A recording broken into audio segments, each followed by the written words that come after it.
ఘనత మహిమ స్తుతులను పరిశుద్ధులారా పాడెదము. ఘనత మహిమ స్తుతులను పరిశుద్ధులారా పాడెదము. మీ దగ్గర ఈ పాటల సీట్లు ఉన్నట్టున్నాయి.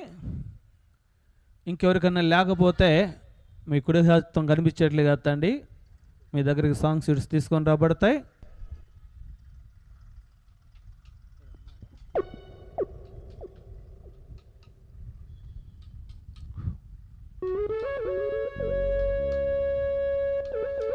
ఈ పాటల ప్రతుల్లో నుండి 6వ పాట పాడుకుందాం. ఇది ఏ సమయంబు రండి యేసుని చేరండి.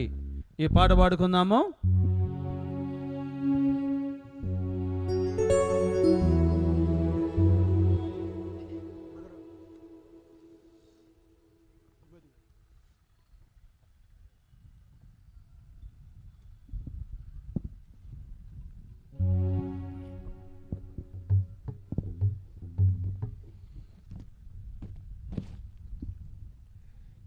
ఇది ఏ సమయంబు రండి యేసుని చేరండి, ఇక సమయము లేదండి రండి రక్షణ పొందండి.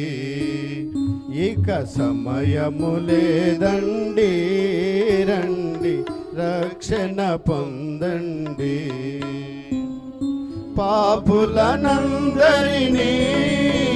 తన దాపున చేర్చుటకై ప్రాణము దానముగా తన ప్రాణమునిచ్చెనుగా. పాపులనందరినీ తన దాపున చేర్చుటకై ప్రాణము దానముగా తన ప్రాణమునిచ్చెనుగా. మరణపు ముల్లును విరచి విజయమునిచ్చెనుగా.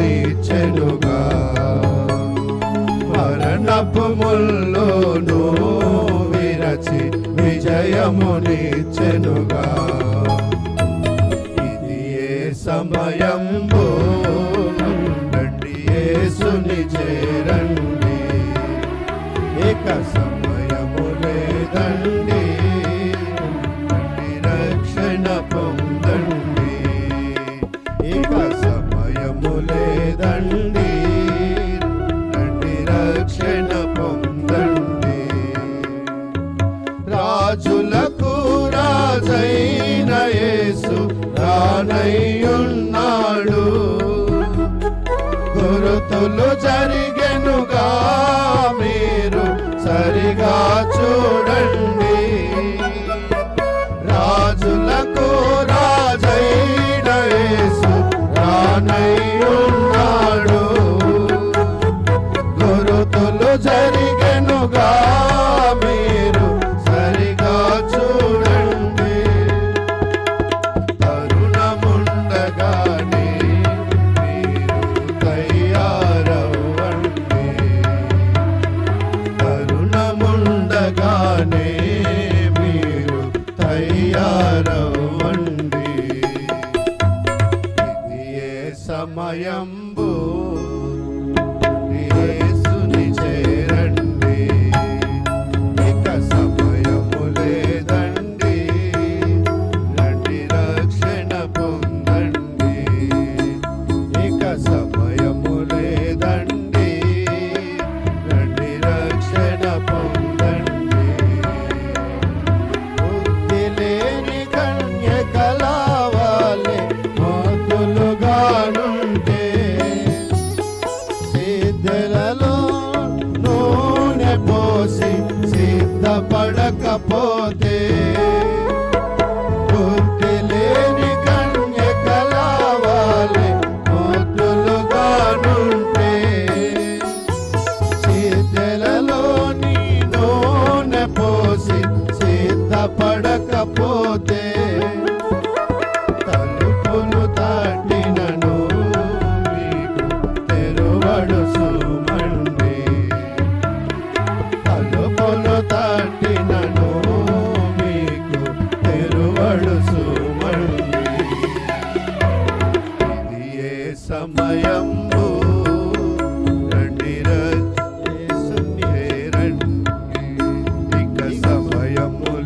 దండి రండి రక్షణ పొందండి ఇక సమయము లేదండి రండి రక్షణ పొందండి వెలుపటనుంటేనో మీరు వేదన నొందెదరు ప్రభువా ప్రభువనుచు వెలుగెత్తి పిలిచినను వెలుపటనుంటేనో మీరు వేదన నొందెదరు ప్రభువా ప్రభువనుచు వెలుగెత్తి పిలిచినను నిన్ను ఎరుగాను మీరెవరో పొమ్మనును నిన్ను ఎరుగాను మీరెవరో పొమ్మనును ఇది ఏ సమయంబు రండి యేసుని చేరండి ఇక సమయము లేదండి రండి రక్షణ పొందండి ఇక సమయము లేదండి రండి రక్షణ పొందండి చివరిగా ఒక పాట పాడుకుందాము. ఈ పాటల ప్రతుల్లో నుండి 3వ పాట.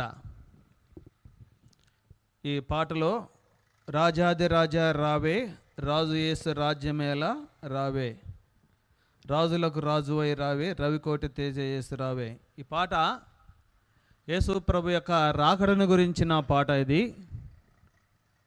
ఈ పాట ఎవరు పాడతారంటే యేసు ప్రభు రాకడకు సిద్ధపడిన వారు పాడతారు. యేసు ప్రభు త్వరగా రాబోతున్నాడు. ఈ యుగ సమాప్తి కాలం దగ్గరికి వచ్చింది. ఈ లోకం అంతంలోకి వచ్చింది కనుక ఎప్పుడు ఈ లోకం గతించిపోయిద్దో తెలియదు. శాస్త్రవేత్తలు చెబుతున్నారు, మరి బైబిల్ గ్రంథం తెలియజేస్తుంది భూమి దాని ఆకాశము గతించిపోతుందని. కనుక మనము దేవుని వాక్యం వినాలి, మారు మనసు పొందాలి, రక్షణ పొందాలి. యేసు ప్రభు రాకడకు మనం అందరము సిద్ధపడాలి. అందుకనే ఈ సిద్ధపడిన వారు పాడే పాటలు ఇవి. ఈ పాట మనం అందరం కలిసి గట్టిగా పాడుకుందాము. ఈ పాటల ప్రతుల నుంచి 3వ పాట రాజాది రాజా రావే రాజు యేసు రాజ్యమేళ రావే. గట్టిగా పాడమంటే స్పీడ్గా పాడమని కాదు, గట్టిగా పాడమంటే స్పీడ్గా పాడదాం అనుకుంటారు. రాగం ప్రకారం పాడితే బాగుంటుంది. అందరం గట్టిగా ఈ పాట పాడుకుందాం.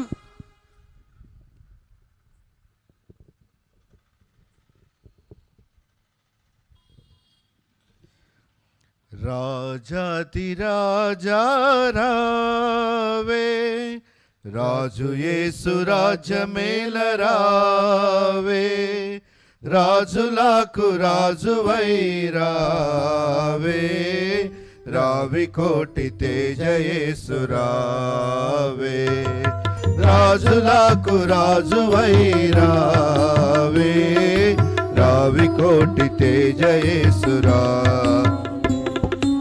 ఓ మేఘవాహనంబు మీద వేగమే ఓ మెంచు వైభవంబు తోడ వేగమే ఓ మేఘవాహనంబు మీద వేగమే ఓ మెంచు వైభవంబు తోడ వేగమే రాజాది రాజా రావే రాజు యేసు రాజ్యమేళ రావే రాజులకు రాజువై రావే రావికోటి తేజ యేసు రావే రాజులకు రాజువై రావే రావికోటి తేజ యేసు రావే పూజనంబులెల్ల తేరి చూడగా ఓ నీ జనంబు స్వాగతం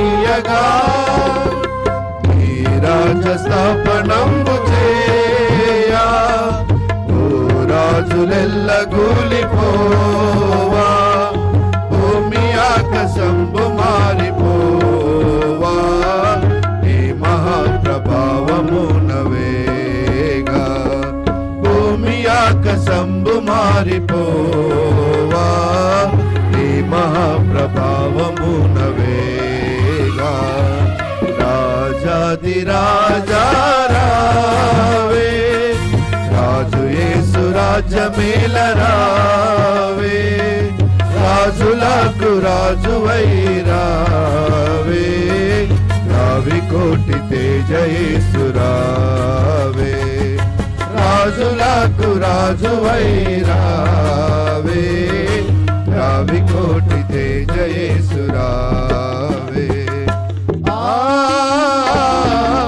ఆకాశమున దూతలార్పటింపగా ఆది భక్త సంఘ సమేతంబుగా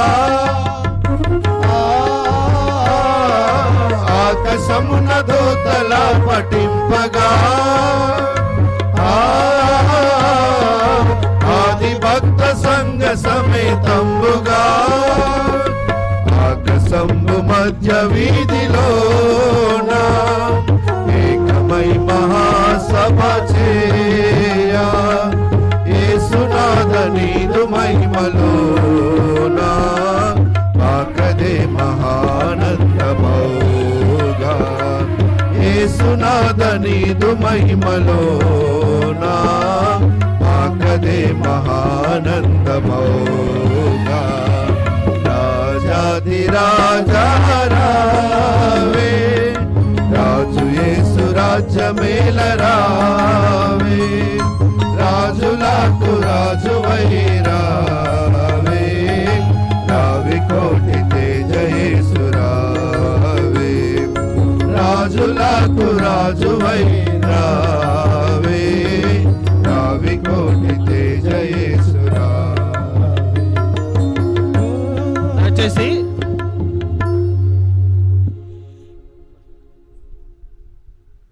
దయచేసి మన వాళ్ళంతా చక్కగా వీళ్ళు ఎట్లా పాడతారా చూసి మన వాళ్ళకు మార్కులు వేద్దాం అన్నట్టుగా ఉన్నారు. మీరు పాడుతున్నట్టేం కనబట్టలేదు. గట్టిగా పాడండి, చప్పట్లు కొడుతూ పాడదాం. మీ చేతులు ఉన్నాయి కదా రెండు.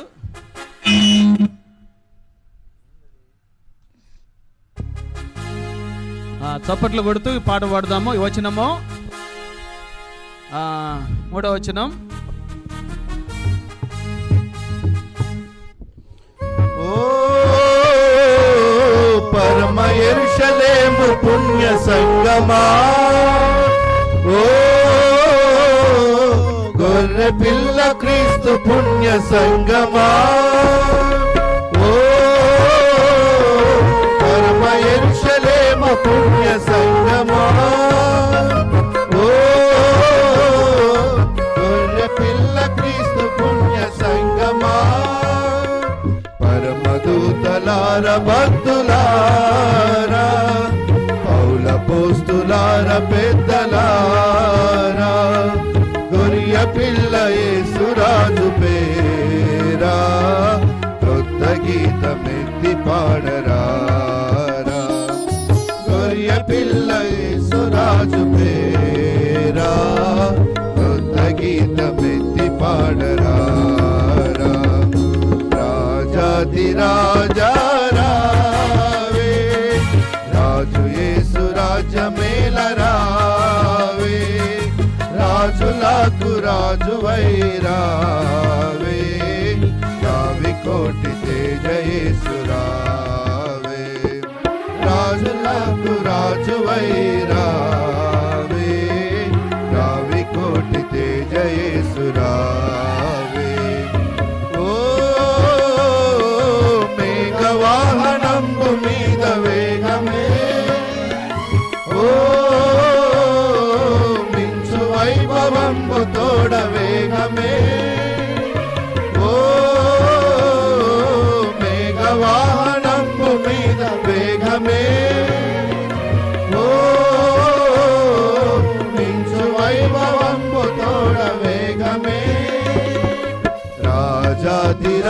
రాజారావే రాజు యేసు రాజ్యమేలరావే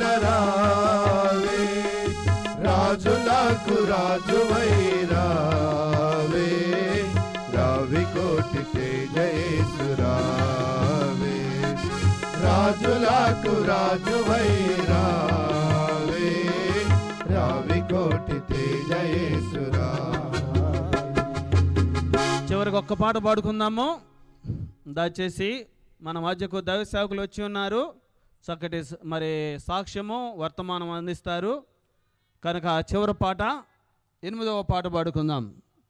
నూతనమైన యెరూషలేము పరిశుద్ధ పట్టణము. ఈ పాట చాలా పాడుతున్నప్పుడే మనకు చాలా ఆనందం సంతోషం ఉంటుంది. ఎందుకో తెలిసిన దేవుడు మనకు ఒక పట్టణాన్ని నిర్మిస్తూ ఉన్నాడు. ఆ పట్టణం పేరు ఏంటంటే నూతన యెరూషలేము అనే పరిశుద్ధ పట్టణం. ఇది ఈ లోకంలో పట్టణాలన్నీ కూలిపోతాయి.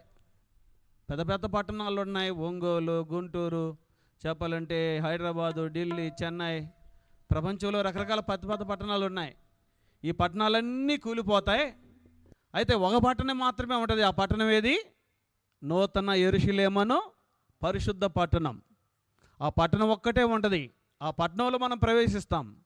అక్కడికి వెళితే ఆకలి ఉండదు, దప్పిక ఉండదు, ఏడుపు ఉండదు, మరణం ఉండదు, యుగ యుగాలు సంతోషంగా ఉంటాం. కాబట్టి ఆ పట్టణం ఎలాంటిదో ఈ పాటలో మరి ఉన్నది. 3 వచనాలే ఉన్నాయి, 5 వచనాలు ఉండాలి కానీ 3 వచనాలు పెట్టాం. అందరం పాడుకుందాం, అందరం కలిసి. నాతో చెప్పండి, అందరూ గట్టిగా చెప్పండి అందరూ. నూతనమైన యెరూషలేము పరిశుద్ధ పట్టణము, దానికి మనలను పాత్రుల చేసిన మన ప్రభు యేసుకే వందన స్తుతులు. ఆ నూతన యెరూషలేము పరిశుద్ధ పట్టణానికి దేవుడు ఏం చేశాడంట? మనల్ని పాత్రులు చేశాడు. ఎంత గొప్ప ధన్యతో తెలుసా? మరి పరలోకంలో నూతన యెరూషలేము పరిశుద్ధమైన పట్టణంలో అక్కడ ప్రవేశిస్తాం మనం. అది మన నిరీక్షణ, అది మన విశ్వాసం. అందుకే ప్రభువుని నమ్ముకున్నాం. ఈ పాట పాడుకుందాము.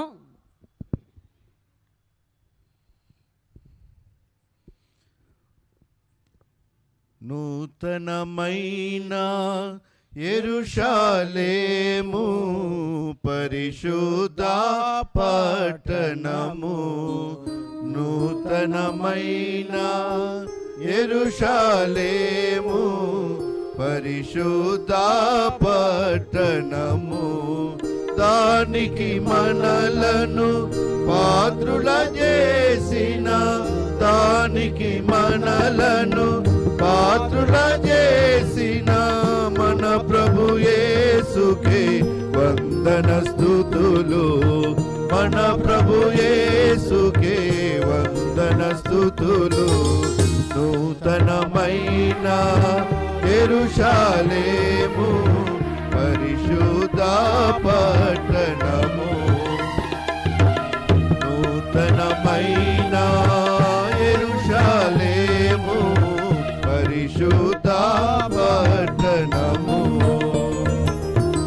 సమాధాన సంతోషము పరిపూర్ణముగా నిండియున్నది, సమాధాన సంతోషము పరిపూర్ణముగా నిండియున్నది, శాంతిదాత యేసు ప్రభువు, శాంతిదాత యేసు ప్రభువు ఏలుచున్న రాజ్యములో, ఏలుచున్న రాజ్యములో మనలను పాలి వారిగా చేసిన రారాజునకే స్తోత్రములు, మనలను పాలి వారిగా చేసిన రారాజునకే స్తోత్రములు.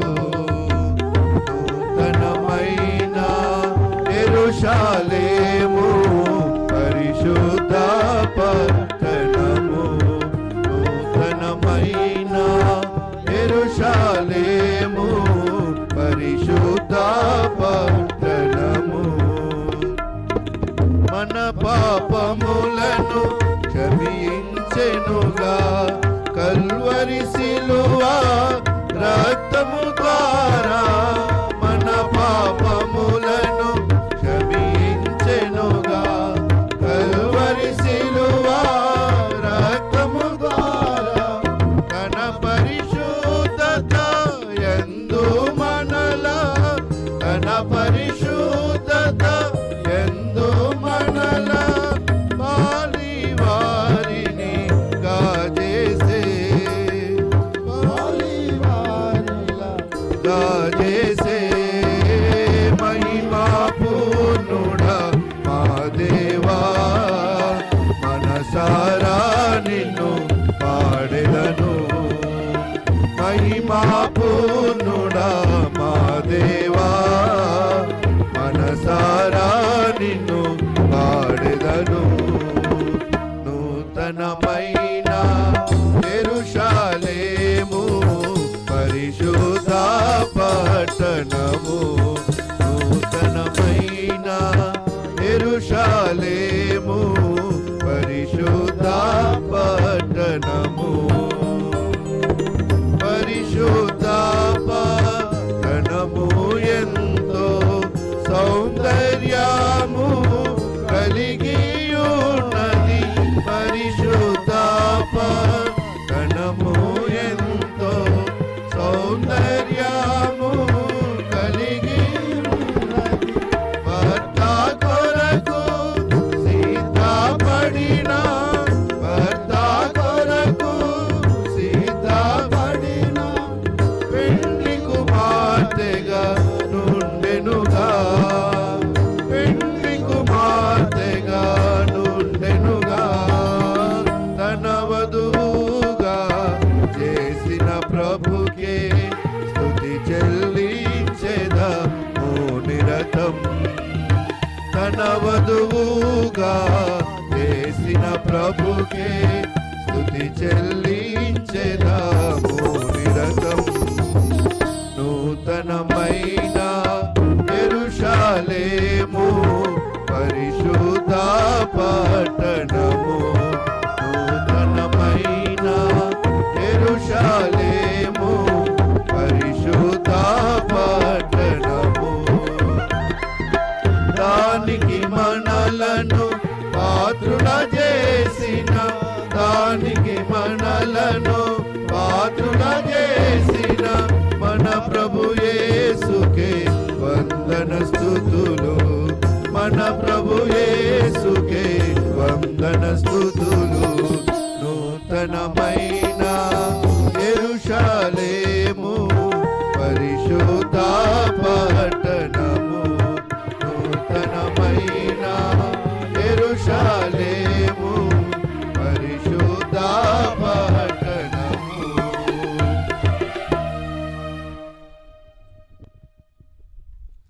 సమయంలో మన మధ్యకు మార్కాపురం నుండి దైవ సేవకులు వచ్చి ఉన్నారు. మొట్టమొదట కొద్ది నిమిషాలు సాక్ష్యాన్ని పంచుకుంటారు, తర్వాత దైవ వర్తమానాన్ని అందిస్తారు.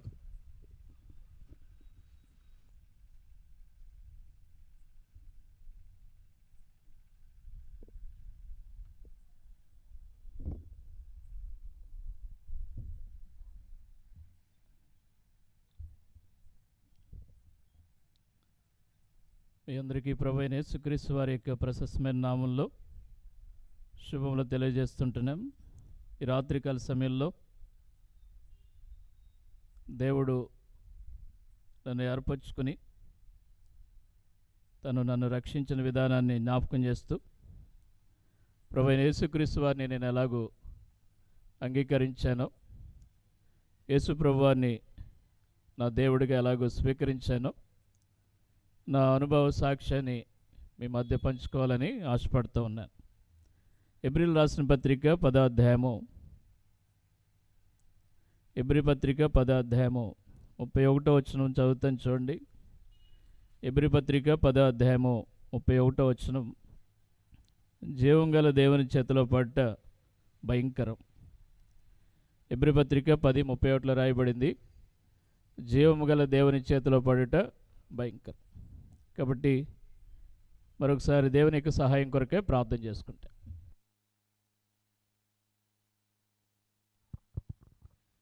ప్రేమిగిలిన మా ప్రియ పరలోకపు తండ్రి, నమ్మదైన మా దేవ, యేసు ప్రభు వారి యొక్క శ్రేష్టమైన నమ్మకమైన పరిశుద్ధమైన నామమును బట్టి నీకు స్తోత్రాలు.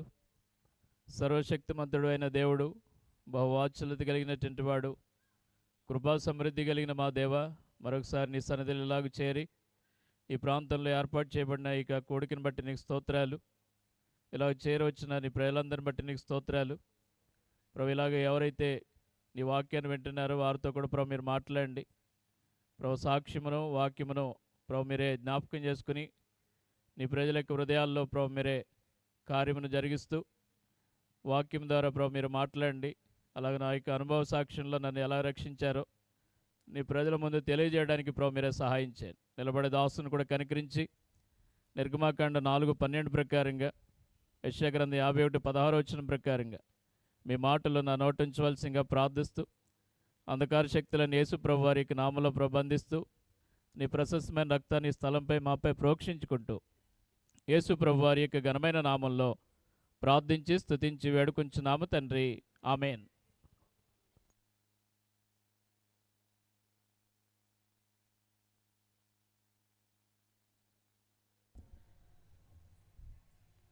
హెబ్రీ పత్రిక 10వ అధ్యాయము 31వ వచనములో మీకు జ్ఞాపకం చేస్తూ వచ్చాను. మొదటిగానే జీవం గల దేవుని చేతిలో పడ్డ భయంకరము అని రాయబడుతూ వచ్చింది. కాబట్టి దేవుని చేతిలో పడ్డ భయంకరమైన పరిస్థితి అని జ్ఞాపకం చేయబడుతూ వచ్చింది. నా పేరు యేసు ప్రభువాన్ని నేను అంగీకరించకపోవడం, నా జీవితంలో నేను ఎలాగో జీవిస్తూ వచ్చానో మీ మధ్య కొన్ని విషయాలు జ్ఞాపకం చేయాలని ఆశపడతా ఉన్నాను. నేను ఒక హైందవ కుటుంబంలో జన్మించాను. ఒక హిందువుడిగా పూజలు పునస్కారాలు చేస్తూ యేసు ప్రభు అంటే తెలియనటువంటి గ్రామంలో జీవిస్తూ వచ్చినటువంటి నా జీవితం. మాది ఈస్ట్ గోదావరి, తూర్పుగోదావరి జిల్లా, కొత్తపేట మండలం, కండ్రిగ అనేటువంటి ఒక చిన్న గ్రామం. ఆ ప్రాంతంలో మా తల్లిదండ్రులకి 3 సంతానం, అక్కగారు, తర్వాత అన్నయ్య, నేను చిన్నవాడిని. యేసుప్రభు అంటే మాకు తెలియదు. మా గ్రామంలో కానీ మా ప్రాంతంలో మా ఊర్లో ఎవరు కూడా యేసుప్రభుని నమ్ముకోలేదు. అందరూ కూడా పూజలు పునస్కారాలు చేసేటువంటి కుటుంబం. మా తండ్రి గారి పేరు సత్యనారాయణ గారు, మా తల్లి గారి పేరు నాగపార్వతి. తర్వాత మా నాన్నమ్మ గారు, వారందరూ కూడా తాతల నాటి నుంచి వారు పూజలు పునస్కారాలు చేసేటువంటి వారు. మా గ్రామంలో ఎన్నో గుడులు గోపురాలు ఉన్నాయి. ఇవన్నీ కూడా మేము ఎన్నో పూజలతో నింపబడినటువంటి కుటుంబం. మా అమ్మగారు ఒక 20 మందిని కూర్చోబెట్టుకునే అరుగు మీద ఇంటి దగ్గర ఈరబ్రహ్మం గారి చరిత్ర చెప్పేటువంటిది. ఎంతో నిష్ఠ కలిగినటువంటి కుటుంబం. యేసుప్రభు అంటే తెలియదు. యేసుప్రభు అంటే మా గ్రామంలోనికి ఎవరిని రానిచ్చేవారు కారు. అలాంటి నిష్ఠ కలిగినటువంటి గ్రామం, అలాంటి నిష్ఠ కలిగినటువంటి కుటుంబంలో మేము జన్మిస్తూ వచ్చాను. నా పేరు నాగకృష్ణ. యేసుప్రభు వారిని నమ్ముకోకముందు నాగకృష్ణ అని పేరు పెడుతూ వచ్చాను. మా తల్లి గర్భంలో ఉన్నప్పుడు మా అమ్మగారు ఒక మొక్కుబడి చేసుకున్నారట. పుట్టబోయేటువంటి కుమారుడికి కానీ కుమార్తె కానీ ఒక దినం మా అమ్మగారికి ఒక పాము కనబడితే నాగేంద్ర నీ పేరు పెట్టుకుంటానని చెప్పారట. మా అమ్మగారికి కృష్ణుడి భక్తి ఎక్కువ. వారు ఏమనుకున్నారంటే పుట్టబోయేటువంటి కుమారుడికి కుమార్తెకి కృష్ణ అని పేరు పెట్టుకుంటానని ఆ 2 పేర్లు కలిపి నాగకృష్ణ అని పేరు పెట్టారు. రామకృష్ణ ఎక్కువ ఉంటుంది కానీ నాగకృష్ణ అనేటువంటి పేరు తక్కువ. కాబట్టి నేను పుట్టిన తర్వాత మా తల్లిదండ్రులు నాకు అటువంటి నామకరణం చేశారు. నాగకృష్ణ అనేటువంటి పేరు పెడుతూ వచ్చారు. మా యొక్క కుటుంబంలో యేసుప్రభు అంటే తెలియదు. యేసుప్రభు అంటే ఎరగినటువంటి కుటుంబం. గ్రామం కూడా అటువంటిదే. యేసుప్రభు వారిని చెప్పేటువంటి వారు ఎవరు కూడా రానిచ్చేటువంటి గ్రామం కాదు. ఎంతో భక్తి మర్యాదలు కలిగినటువంటి అలాంటి నిష్ఠ కలిగినటువంటి గ్రామం, కుటుంబం. అలాంటి సమయంలో మా తాతగారు చాలా ఆస్తిపరులు. ఆ దినాల్లో ఒక 50 ఎకరాలు పొలం ఉండేటువంటిది. ఇంకొక 50 ఎకరాలు కౌలుకు తీసుకుని పని చేయించేవారు. అలాంటి కుటుంబం ఎంతో ఆస్తిపాస్తులు కలిగినటువంటి కుటుంబమే, ఎంతో నిష్ఠ కలిగినటువంటి కుటుంబమే. కానీ ఒక సమయంలో మా తాతయ్య గారు, మా నాన్నగారు, వారి నాన్నగారు కొంచెం కోర్టు గొడవల్లో ఆస్తులన్నీ పోగొట్టుకుంటూ వచ్చారు. వారు 4 అన్నదమ్ములు. వారు గొడవపడి కొంచెం ఆస్తి తగాదల్లో ఆస్తులన్నీ పోగొట్టుకుంటూ వచ్చారు. తర్వాత చిల్లిగావు కూడా లేకుండా వారన్నీ అమ్మి వేసుకుంటూ వచ్చారు. ఆ తర్వాత నుంచి అక్కడి నుంచి వేరొక ప్రాంతానికి, అమలాపురం అనేటువంటి ప్రాంతానికి మేము అక్కడికి వెళ్ళిపోతూ వచ్చాం. మా గ్రామంలో నుండి మా తల్లిదండ్రులందరూ కూడా అక్కడికి వెళ్ళిపోయారు. వెళ్ళిపోయిన తర్వాత మా నాన్నమ్మ గారికి ఆ యొక్క పూనకం వచ్చేది. దేవత వాలినప్పుడు ఆమె అనేకమైనటువంటి చెప్పినప్పుడు అవన్నీ కూడా చేయాలి.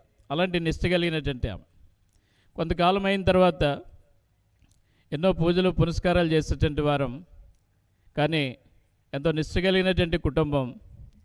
ఎప్పుడు కూడా పూజలు చేస్తూ అలాగే కొనసాగిస్తున్నటువంటి కుటుంబంలో ఒక దినం మా తాతయ్య గారు చనిపోయిన తర్వాత మా నాన్నమ్మ గారు మా చిన్నాన్నగారి దగ్గరికి వెళ్తే, విజయనగరం ప్రాంతంలో ఉంటుంటే వారి దగ్గరికి వెళ్ళారు. అక్కడ ఎవరు ఇలాగే యేసుప్రభుని గురించి చెప్తే, యేసుప్రభు వారిని తెలుసుకుని ఆమె కూడా మొదట నమ్ముకోలేదు. కానీ తర్వాత ఎవరో చెప్పగా విని విశ్వాసం ఉంచి యేసుప్రభు వారిని అంగీకరిస్తూ వచ్చింది. ఆమె అంగీకరించడమే కాకుండా మా నాన్నమ్మ గారు తర్వాత కొంతకాలం అయిన తర్వాత అక్కడే ఉండి బాప్తీసం కూడా తీసుకుంటూ వచ్చారు. యేసుప్రభు నందు విశ్వాసం ఉంచి తను రక్షించబడి బాప్తీసం తీసుకుంటూ వచ్చారు. ఎంతో నిష్ఠ కలిగినటువంటి కుటుంబంలోనే ఆమె మొదట యేసుప్రభు అని నమ్ముకుంటూ వచ్చారు. తర్వాత మా ప్రాంతానికి వచ్చారు, మా ఇంటికి వచ్చారు. మా అమ్మగారితో రోజు ఇదే ముచ్చటిస్తూ ఉంటే, మా అమ్మగారు పూజలు ఎన్నో చేస్తూ ఉంటే వాటికంటే యేసుప్రభు వారిని గురించి మా నాన్నమ్మ గారు చెప్తూ ఉండేటువంటి వారు. అప్పుడు ఒకరోజు మా నాన్నమ్మ గారు చెప్పినప్పుడు మా అమ్మగారు కూడా వినడం ప్రారంభించి, ఒకరోజు మా నాన్నగారు నేను భోజనం చేస్తూ ఉంటే, నేను చిన్నవాడినే భోజనం చేస్తూ ఉంటే కూర్చుని మా అమ్మగారు అన్నారు, నానమ్మ యేసుప్రభు నమ్ముకుంది, నేను కూడా ఆమెను ఇద్దరం కలిసి చర్చికి వెళ్తాము, మందిరానికి వెళ్తాము అని అంటే నేను ఒక్కసారిగా కోపపడ్డాను. ఏమని కోపపడ్డానంటే, ఏదో వాళ్ళు ముసుగులేసుకుంటారు కదా, చనిపోయినటువంటి భర్తలు ముసుగులేసుకున్నట్లుగా ముసుగులేసుకునేటువంటి ఆ చర్చలకు పోతావా? మన యొక్క గ్రంథాలు ఏమైనాయి, మన దేవుళ్ళు ఏమైనాయి? ఆ యొక్క పూజలు పురస్కారాలు మానేసి ఎదోరాళ్ళు ముసుగులేసుకునేటువంటి ఆ యొక్క గుడులు, ఆ యొక్క మందిరాలకు పోతావా అని నేను బహు దూషిస్తూ వచ్చాను. ఆ తర్వాత కొంత సముదాయించి మా నాన్నగారు పోనులే ఎల్లర్లే అని చెప్పి ఆ రోజు ఆపివేస్తూ వచ్చారు. అలాగా మా అమ్మగారు ఎప్పుడు చెప్పినా నేను దానికి వ్యతిరేకించేటువంటి వాడిని, ఎంతో నిష్ఠ కలిగినటువంటి వాడిగా. మా అమ్మగారు యేసుప్రభు దగ్గరికి మందిరానికి వెళ్తానంటే నేను నిరాకరిస్తూ ఉండేటువంటి వాడిని. అలాగే నేను చదువుతున్నటువంటి దినాల్లో కూడా మా అమ్మగారు ఎన్నో పర్యాయాలు ఒప్పిస్తూ వచ్చారు, కానీ నేను వినలేదు. నేను హాస్టల్లో చదువుతున్నటువంటి దినాల్లో మా అమ్మగారు మా నాన్నమ్మగారు ఇద్దరు కలిసి మందిరానికి వెళ్ళడం ప్రారంభించారు. నాకు తెలియదు, తర్వాత నేను ఇంటికి వచ్చిన తర్వాత చెప్తూ వచ్చారు. ఇంకప్పటికే వాళ్ళు వెళ్ళడం ప్రారంభించారు. నేను తిడతా వచ్చాను, దూషిస్తూ వచ్చాను. యేసుప్రభు ఆయన ఎవరో దేవుడు, మన దేవుడు ఏంది? ఆయన విదేశీయుల దేవుడు, పలానా కులానికి చెందినటువంటి దేవుడు, మన దేవుడు కాదని ఎన్నో పర్యాయాలు తృణీకరిస్తూ వచ్చాను. తర్వాత మా అమ్మగారు ఎన్నో పర్యాయాలు నా రక్షణ కొరకు, లేకపోతే మా కుటుంబ రక్షణ కొరకు ప్రార్థన చేస్తూ వచ్చారని తర్వాత దినాల్లో చెప్తూ వచ్చారు. అలాగే మా అమ్మగారు కూడా వెళ్ళడం ప్రారంభిస్తూ వచ్చినప్పుడు వారు వెళ్తూ వచ్చారు. తర్వాత మా నాన్నగారికి చెప్పారు. వారు కూడా విశ్వాసం ఉంచి వారు కూడా అప్పుడప్పుడు వెళ్ళడం ప్రారంభించారు.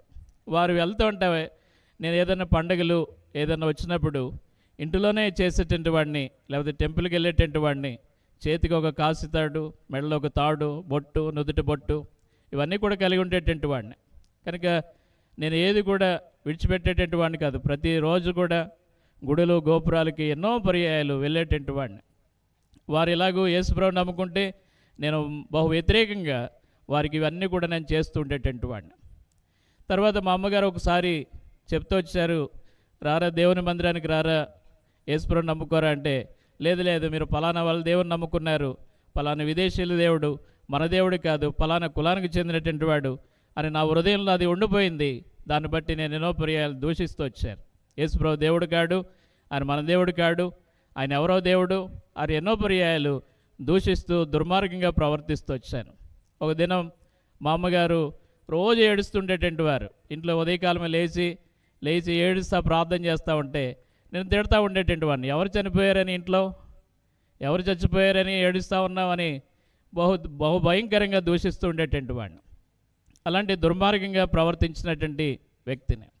కనుక ఒక దినం మా అమ్మగారు ఒకసారి నేను బయటికి వచ్చిన తర్వాత మా అమ్మగారు ఒక బైబిల్ గ్రంథాన్ని ఇచ్చారు. ఇది చదవరా, యేసుప్రభుని గురించి రాయబడింది, దీంట్లో సృష్టి గురించి రాయబడింది, దేవుడు చేసినటువంటి కార్యాలు రాయబడ్డాయి, చదవరా అంటే నేను పడవేస్తూ వచ్చాను. బైబిల్ గ్రంథాన్ని పడవేసి, ఇది మన దేవుని గ్రంథంగా, మన ఈ గ్రంథం విదేశీయుల దేవుని గ్రంథం లేదా పలానా కులానికి చెందినటువంటి గ్రంథం, ఇది నా గ్రంథం కాదని పడవేస్తూ వచ్చాను. కనుక బైబిల్ గ్రంథాన్ని కూడా పడవేసినటువంటి దుర్మార్గంగా ప్రవర్తించినటువంటి వ్యక్తిని ఒక దినం మా అమ్మగారు ఏడుస్తూ ఉంటే ఆమెను సంతోషపరచడానికి ఒక దినం మా అమ్మగారిని సంతోషపెట్టడానికి మందిరానికి వెళ్తూ వచ్చాను. మా అమ్మగారు చేసిన ప్రార్థన బట్టి ఒక దినం మందిరానికి వెళ్ళడం ప్రారంభించాను. వెళ్ళిన తర్వాత ఎన్నో విషయాలు చెప్పారు బైబిల్ గ్రంథంలో, అవన్నీ కూడా విన్నాను. కానీ నాకేం అర్థం కాలేదు. ఇంటికి వచ్చాను, మళ్ళీ సినిమాలకు వెళ్ళేటటువంటి వాడిని, లేకపోతే దేవునికి ఇష్టం కాకుండా ఎన్నో టెంపుల్స్కి వెళ్ళేటటువంటి వాడిని. మళ్ళీ ఆదివారం రాగానే మా అమ్మగారిని సంతోషపెట్టడానికి ఆమె కొరకు నేను మందిరానికి వెళ్తుండేటటువంటి వాడిని. ఒక దినం ఇలాగే ప్రత్యేకమైనటువంటి కూడిక మందిరంలో పెట్టారు. 1995 ఆ సంవత్సరంలో అక్కడ మందిరంలో మీటింగ్ కలిగి ఉన్నప్పుడు ఒక దేవుని సేవకులు చెప్తా ఉన్నారు, నువ్వు మందిరానికి వచ్చి వెళ్తా ఉన్నావు, యేసుప్రభుకి నీ హృదయం ఇవ్వలేదు, నీ పాపాలు ఒప్పుకోలేదు, ఈ దినం చనిపోతే ఎక్కడికి వెళ్తావు అని హెచ్చరిక చేస్తూ వచ్చినప్పుడు ఎబ్రీ పత్రిక 10వ అధ్యాయం 31వ వచనంలో ఈ మాట చెప్తూ వచ్చారు. జీవము గల దేవుని చేతిలో పడ్డ భయంకరమని ఈ మాట చదువుతూ ఈ మాట నాకు జ్ఞాపకం చేస్తూ వచ్చారు. ఒకవేళ ఈరోజు చనిపోతే పాపంలో ఉండి నువ్వు మరణిస్తే ఎక్కడికి వెళ్తావు, యేసుప్రభు దేవుడి కాడని నువ్వు నిరాకరిస్తున్నావు అని ఎన్నో పర్యాయాలు నేను ఏదైతే చేశాను, నేను ఏదైతే అన్నానో అవన్నీ కూడా ఆయన చెప్తున్నప్పుడు ఆ దినం ఒప్పించబడుతూ వచ్చాను. 1995 మే 11వ తారీఖున యేసుప్రభు వారిని నా హృదయంలో చేర్చుకుంటూ వచ్చాను. యేసుప్రభు దగ్గర నా పాపాలు ఒప్పుకున్నాను. యేసుప్రభు నేను పాపినని, ఆ యొక్క పాపాలన్నీ కూడా ఆయన దేవుని యొక్క వాక్యం చేత నేను ఒప్పించబడుతూ వచ్చాను. యేసు రక్తం ప్రతి పాపం నుండి కడుగుతుందని చెప్పగానే అలాగూ ఆయన చెప్పినటువంటి మాటలన్నీ కూడా నేను ప్రార్థన చేశాను, ఒప్పుకున్నాను. యేసుప్రభు వారిని నా రక్షకుడిగా, నా దేవుడిగా నేను అంగీకరించాను 1995 మే 11వ తారీఖున. ఆ దినం ప్రభువుకి నా హృదయాన్ని యేసుప్రభు వారికి ఇస్తూ వచ్చాను. కానీ వెళ్తున్నాను, మందిరానికి వస్తున్నాను, దేవుని యొక్క వాక్యం చదువుకో నాకు తెలియదు, బైబిల్ గ్రంథం అంటే తెలియదు, చదవటం నాకు తెలియదు. కానీ తర్వాత మా అమ్మగారు ఇలా చదవాలని చెప్తూ ఉండేటువంటి వారు. తర్వాత 1997 ఆగస్టు 14వ తారీఖున బాప్తీసంలో సాక్ష్యం ఇచ్చాను. అది ఆ రోజు కూడా నేను అనుకున్నాను, దేవుడు మాట్లాడితేనే నేను బాప్తీసం తీసుకుంటానంటే దేవుడు మాట్లాడాడు. వాక్యం ద్వారా దేవుడు మాట్లాడినప్పుడు నేను బాప్తీసం తీసుకున్నాను. ప్రభులో నేను బలపడ్డానికి దేవుని యొక్క వాక్యం ద్వారా అనేక రీతిలుగా నాకు నేర్పిస్తూ వచ్చారు దేవుని యొక్క సేవకులైనటువంటి వారు. ఆ తర్వాత మా యొక్క గ్రామానికి వెళ్ళిపోతూ వచ్చాం. నేను ఎక్కడైతే అమలాపురం అనేటువంటి ప్రాంతంలో అక్కడ రక్షించబడ్డ మన సావాసుల్లోనే అక్కడే బాప్తీసం తీసుకున్నా. తర్వాత నా చదువు ముగించుకుని కాలేజీకి వెళ్ళే సమయంలో మా గ్రామానికి వెళ్ళిపోయినాను. మా గ్రామంలోకి వెళ్ళిన తర్వాత మా ఊరికి మందిరానికి 30 కిలోమీటర్ల దూరం. మా కండ్రి అనేటువంటి గ్రామం నుంచి అమలాపురం అనేటువంటి గ్రామానికి 30 కిలోమీటర్లు. ప్రతి ఆదివారం సమయానికి దేవుని మందిరానికి వెళ్ళేవాడిని, దేవుని ఇంటిలో పనిచేసేటువంటి వాడిని, మందిరం అయిపోయిన తర్వాత మళ్ళీ బయలుదేరి వచ్చేటువంటి వాడిని. అలా మా కుటుంబంగా అలాగే సేవిస్తూ ఉంటే మా ఊర్లో కూడా కొంతమంది నమ్ముకుంటూ వచ్చారు. మమ్మల్ని బట్టి కొంతమంది యేసుప్రభు వారిని నమ్ముకోవడం ప్రారంభిస్తూ వచ్చారు. మేమేమి వారికి చెప్పలేదు, కానీ మా ఇంటి దగ్గరికి రావడం, వారు ప్రార్థన చేయించుకోవడం, వారు దేవుని గురించి కొన్ని మాటలు మా అమ్మగారు చెప్తా ఉంటే వారు విని విశ్వసించి వారు కూడా రక్షించబడుతూ వచ్చారు. తర్వాత మా గ్రామం నుంచి చాలామంది కుటుంబాలు 30 కిలోమీటర్లు వెళ్ళేటువంటి వారు. తర్వాత యేసుప్రభు వారు నన్ను సేవకు పిలుస్తూ వచ్చారు. సేవకు పిలిస్తే నేను నిరాకరించాను. మా అమ్మగారు మా నాన్నగారు అన్నారు, నువ్వు చదువుతా ఉన్నావు, చదివిన తర్వాత వెళ్ళు, నువ్వు సేవ చేయాలి, దేవునికి నిన్ను ఇస్తామని చెప్తూ వచ్చారు.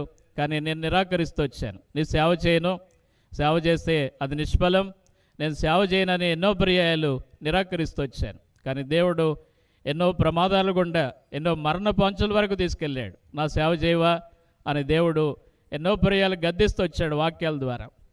గద్దిస్తూ వచ్చినప్పుడు నేను ఒక సమయంలో నేను జాబ్ చేసి, నేను చదువుకొని జాబ్ చేసి నా దశంభాగం నీకు ఇస్తానంటే, లేదు నువ్వే కావాలి, నీవు నా సేవ చేయాలని దేవుడు హెచ్చరిక చేస్తూ వచ్చాడు. అయినప్పటికీ నేను మొండిగా తిరిగాను. కానీ కొన్నిసార్లు మరణపు అంచుల వరకు తీసుకెళ్ళాడు, ప్రమాదానికి తీసుకెళ్తూ వచ్చాడు. చనిపోయేటువంటి పరిస్థితులు కూడా ఏర్పడ్డాయి. అలాంటి సమయంలో చివరికి నేను యేసుప్రభు వారికి సంపూర్ణంగా సేవ కొరకే సమర్పించుకుంటూ వచ్చాను. తర్వాత కొంతకాలం హైదరాబాదు హెబ్రోన్లో తరబీదులో ఉండి అక్కడి నుండి వివాహం చేసి, వివాహం అయిన తర్వాత 2014 మే 17వ తారీఖున మ్యారేజ్ అయింది హెబ్రోన్లో. దైవజనులు జాన్ సుబ్రాట్ అంకుల్ గారు వారు చేస్తూ వచ్చారు, శాంసన్ అంకుల్ గారు వారు వీరు కలిసి. తర్వాత అక్కడి నుంచి నన్ను మార్కాపురం ప్రాంతానికి బెరాకా ప్రార్థనా మందిరానికి సేవ కొరకై కుటుంబంగా అక్కడికి పంపిస్తూ వచ్చారు. కాబట్టి ఒకప్పుడు యేసుప్రభు వారు అంటే నాకు ఇష్టం లేనటువంటి వాడిని, యేసుప్రభు అంటే అసలు పడనటువంటి వాడిని, బైబిల్ గ్రంథం పడవేసినటువంటి వాడిని, ఎదోరాళ్ళు ముసుగులేసుకుంటారని దూషించినటువంటి వాడిని. అదే దేవుడు నన్ను దర్శిస్తూ వచ్చాడు. అదే బైబిల్ గ్రంథం పట్టుకుని బోధించేటువంటి స్థితికి తీసుకొచ్చాడు.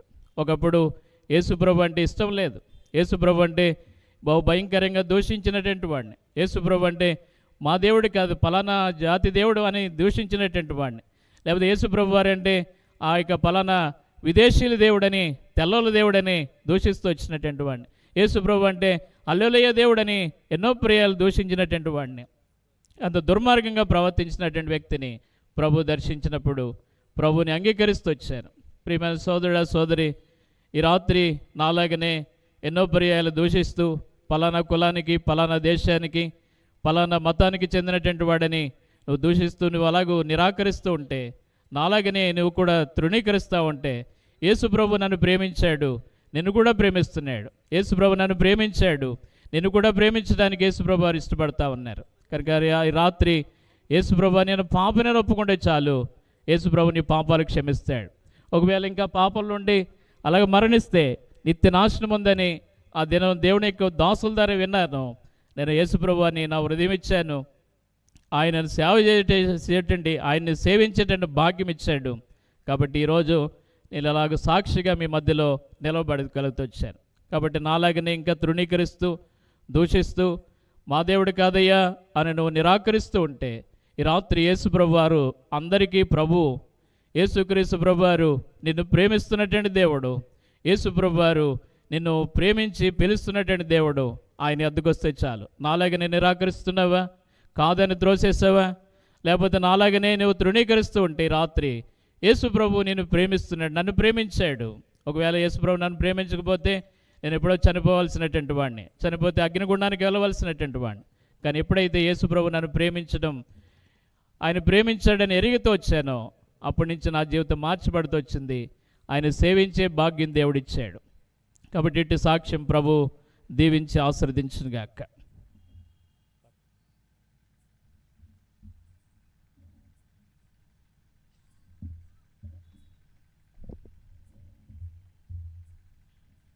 దేవుని వాక్యము వెనక మునుపు ఓ పాట పాడుకుందాము.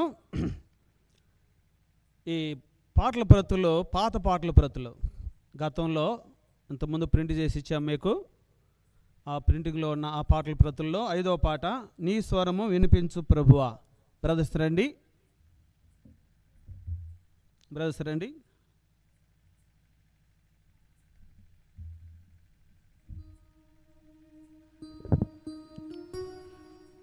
దేవుడు మనతో మాట్లాడతాడా? ఇది ప్రశ్న. మాట్లాడతాడు అని ఒక దైవజనుడి సాక్ష్యం ద్వారా మనం వింటూ వచ్చాం. దేవుడిని తృణీకరించిన, త్రోసివేసిన, నెట్టివేసిన, ఈ దేవుడు మాకు అవసరం లేదని వద్దనుకున్నా దేవుడు మనతో మాట్లాడుతాడు. ఈ రాత్రి దేవుడు మనతో మాట్లాడే సమయం ఇది.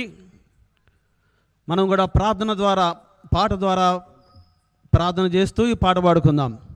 నీ స్వరము వినిపించు ప్రభువా, నీ దాసుడు ఆలకించను. ఈ సమయంలో దేవుడు తన వర్తమానం ద్వారా కూడా మనతో మాట్లాడుతాడనే విశ్వాసంతో ఈ పాట పాడుదాము.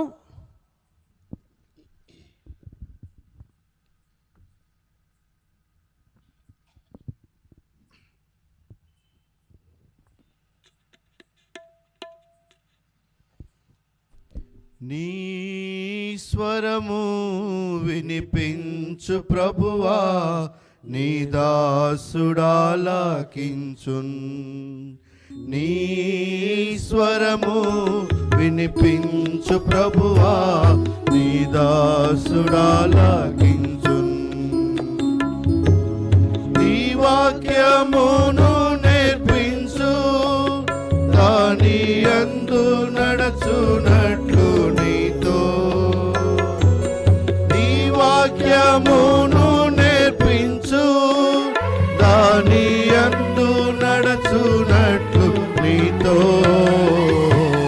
నీ స్వరము వినిపించు ప్రభువా, నీ దాసుడాలకించున్. నీ స్వరము వినిపించు ప్రభువా, నీ దాసుడాలకించున్.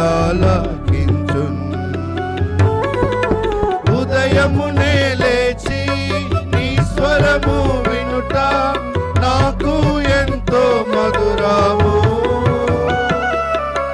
ఉదయమునే లేచి నీ స్వరము వినుట నాకు ఎంతో మధురము. దినమంతటి కొరకు నన్ను సిద్ధపరచు, రక్షించు ఆపదల నుండి, రక్షించు ఆపదల నుండి. నీ స్వరము వినిపించు ప్రభువా, నీ దాసుడాలకించున్.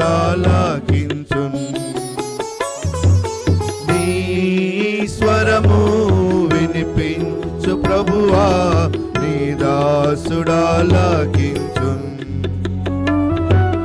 నీ వాక్యము చదివి నీ స్వరము వినుచు, నేను సరిచేసి కొందు. నీ వాక్యము చదివి నీ స్వరము వినుచు, నేను సరిచేసి కొందు. నీ మార్గములో నడచునట్లుగా నేర్పించుము ఎల్లప్పుడూ, నేర్పించుము ఎల్లప్పుడూ. నీ స్వరము వినిపించు ప్రభువా, నీ దాసుడాలకించున్. నీ స్వరము వినిపించు ప్రభువా, నీ దాసుడాలకించున్. భయభీతులలో తుఫానులలో నీ స్వరము వినిపించుము. భయభీతులలో తుఫానులలో నీ స్వరము వినిపించుము. అభయము నిమ్ము ఓ గొప్ప దేవా, ధైర్యపరచుము నన్ను, ధైర్యపరచుము నన్ను. నీ స్వరము వినిపించు ప్రభువా, నీ దాసుడాలకించున్. నీ స్వరము వినిపించు ప్రభువా, నీ దాసుడాలకించున్. నాతో మాట్లాడు స్పష్టముగా ప్రభువా, నీ స్వరము నా కొరకే. నాతో మాట్లాడు స్పష్టముగా ప్రభువా, నీ స్వరము నా కొరకే.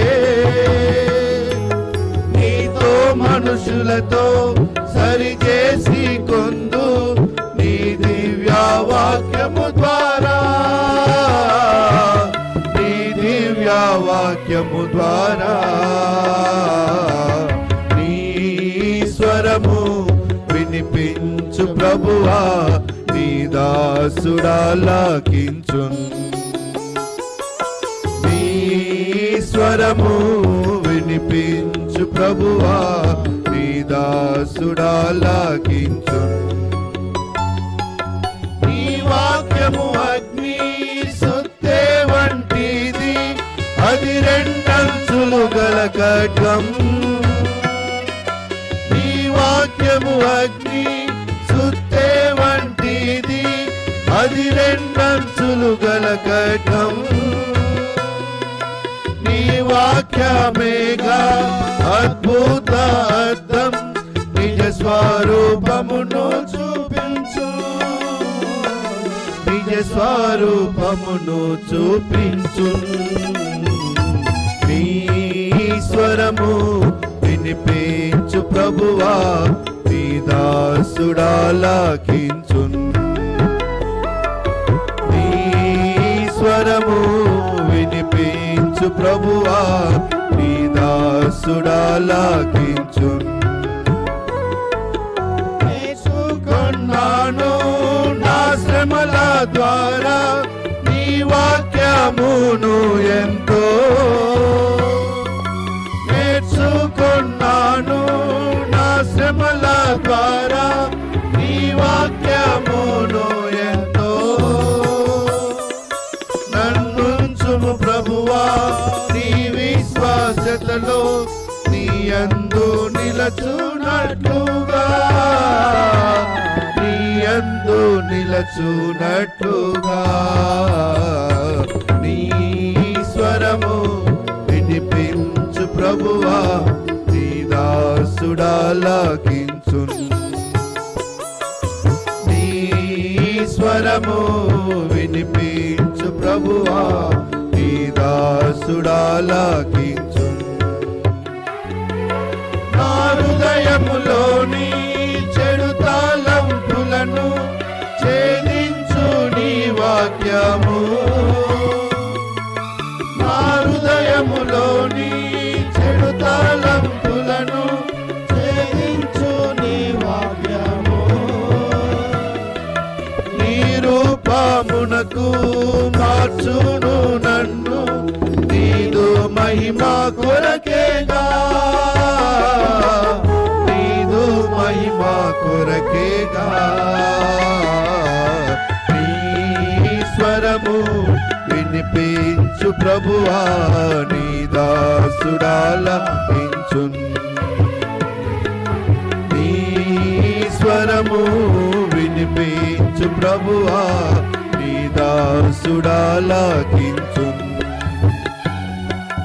నీ వాక్యమును నేర్పించు, దాని అందు నడచునట్లు నీతో.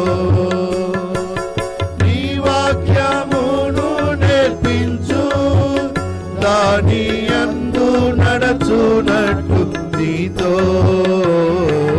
నీ స్వరము వినిపించు ప్రభువా, నీ దాసుడాలకించున్.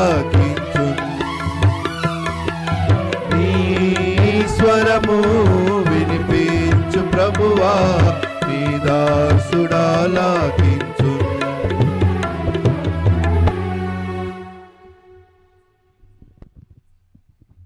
సమయంలో దైవ వర్తమానం విందాము.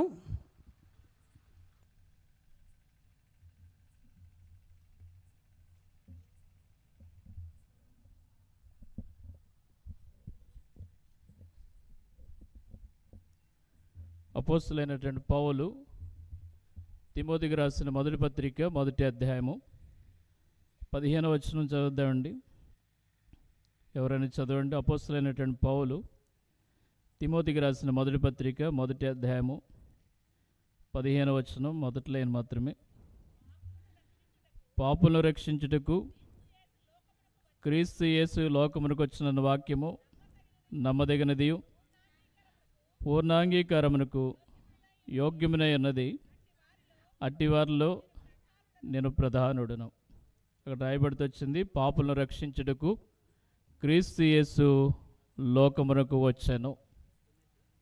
సమూయేలు మొదటి గ్రంథము 14వ అధ్యాయము 45వ వచనం చదవండి. సమూయేలు మొదటి గ్రంథం 14వ అధ్యాయము 45వ వచనం అండి. సమూయేలు మొదటి గ్రంథం 14వ అధ్యాయము 45వ వచనం. అయితే జనులు సౌలుతో, ఇశ్రాయేలుకి ఇంత గొప్ప రక్షణ కలిగజేసిన, చాలండి, ఇశ్రాయేలుకి ఇంత గొప్ప రక్షణ కలిగజేసిన యోనాతాను. కాబట్టి ఇక్కడ రాయబడితే వచ్చింది ఇశ్రాయేలుకు ఇంత గొప్ప రక్షణ కలుగజేసిన యోనాతాను. కాబట్టి ఇశ్రాయేలు ప్రజలకు గొప్ప రక్షణ కలుగజేశాడు. ఫిలిస్తీన్ల చేతిలో నుండి ఇశ్రాయేల్ ప్రజలను ఓడించి, ఆ యొక్క ఫిలిస్తీన్లను ఓడించి ఇశ్రాయేలుకు గొప్ప రక్షణ కలుగజేసిన వ్యక్తి యోనాతాను. అలాగే ఇక్కడ రాయబడితే వచ్చింది ఇశ్రాయేలుకు ఇంత గొప్ప రక్షణ కలుగజేసిన యోనాతాను. ఈరోజు సర్వమానవాళికి రక్షణ కలుగజేసేది ఆనాడు ఇశ్రాయేలుకు యోనాతాను అయితే, ఈ లోకంలో ఉన్నటువంటి సర్వమానవాళికి రక్షణ అనుగ్రహించేది ప్రభువైన యేసుక్రీస్తు వారు మాత్రమే. ఆయన ద్వారానే మానవుడు రక్షణ పొందుతున్నాడు అని దేవుని యొక్క వాక్యం సెలవిస్తూ ఉంది. అపోస్తుల కార్యములో 4వ అధ్యాయం 12వ వచనం చదివితే, ఈ భూమి మీద ఎవరి వలన రక్షణ కలగదు, యేసు ప్రభు వారి ద్వారానే రక్షణ పొందవలనని, ఈ నామం ద్వారానే రక్షణ పొందవలనని సెలవివ్వబడుతుంది. చదవండి అపోస్తుల కార్యం 4వ అధ్యాయం 12వ వచనములో. అపోస్తుల కార్యం 4:12, మరి ఎవని వలనను రక్షణ కలగదు, ఈ నామముననే మనము రక్షణ పొందవలన కానీ ఆకాశము క్రింద మనుషులలో ఇవ్వబడిన మరి ఏ నామమున రక్షణ పొందలేమో అనేను.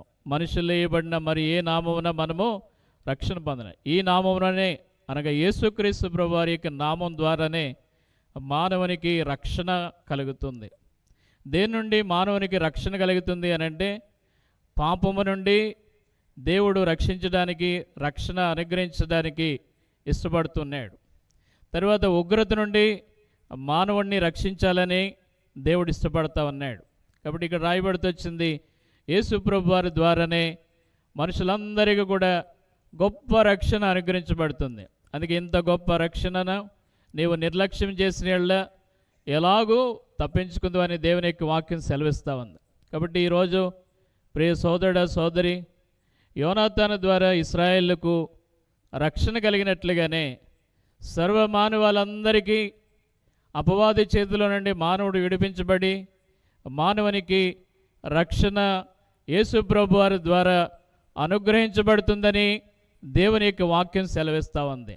ఎక్కడి నుంచి మానవుడిని రక్షించాలని దేవుడు కోరుతున్నాడు అని అంటే, పాపంలో నుండి మనుషుణ్ణి రక్షించాలని. అందుకే పాపులను రక్షించుటకు క్రీస్తు యేసు లోకమునకు వచ్చాను. కాబట్టి పాపులైనటువంటి మనల్ని రక్షించడానికి యేసు ప్రభు వారు వచ్చారు. కాబట్టి ఇక్కడ రాయబడుతూ వచ్చింది, మనం చదువుతూ వచ్చాం. మొదటి సమూయేలు 14వ అధ్యాయము 45వ వచనం మొదటి లైన్ చదవండి మరొకసారి. మొదటి సమూయేలు 14వ అధ్యాయము 45వ వచనం మొదటి లైన్ మాత్రమే చదవండి.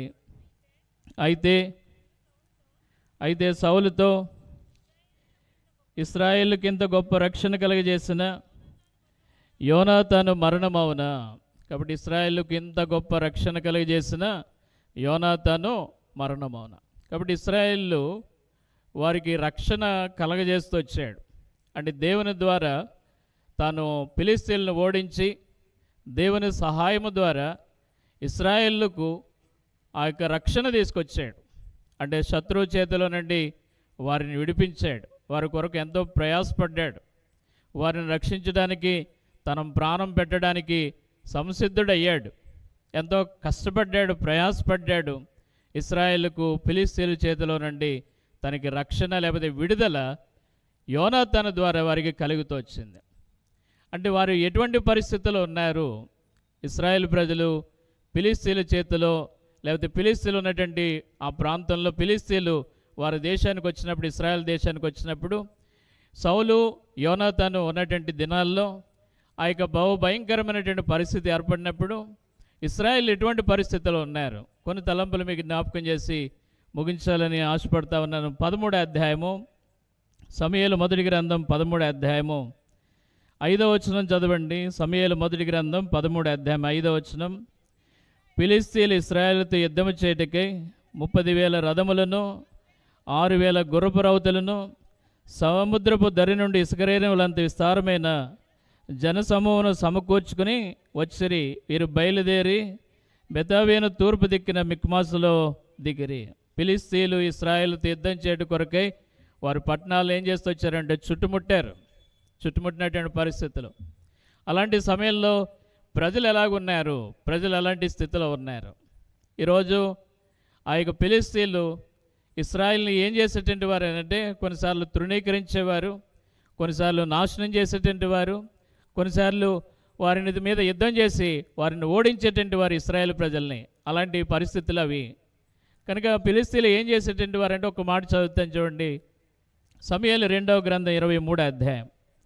ఫిలిష్తీయులు ఎటువంటి వారు అని అంటే అక్కడ ఒక మాట రాయబడుతూ వచ్చింది.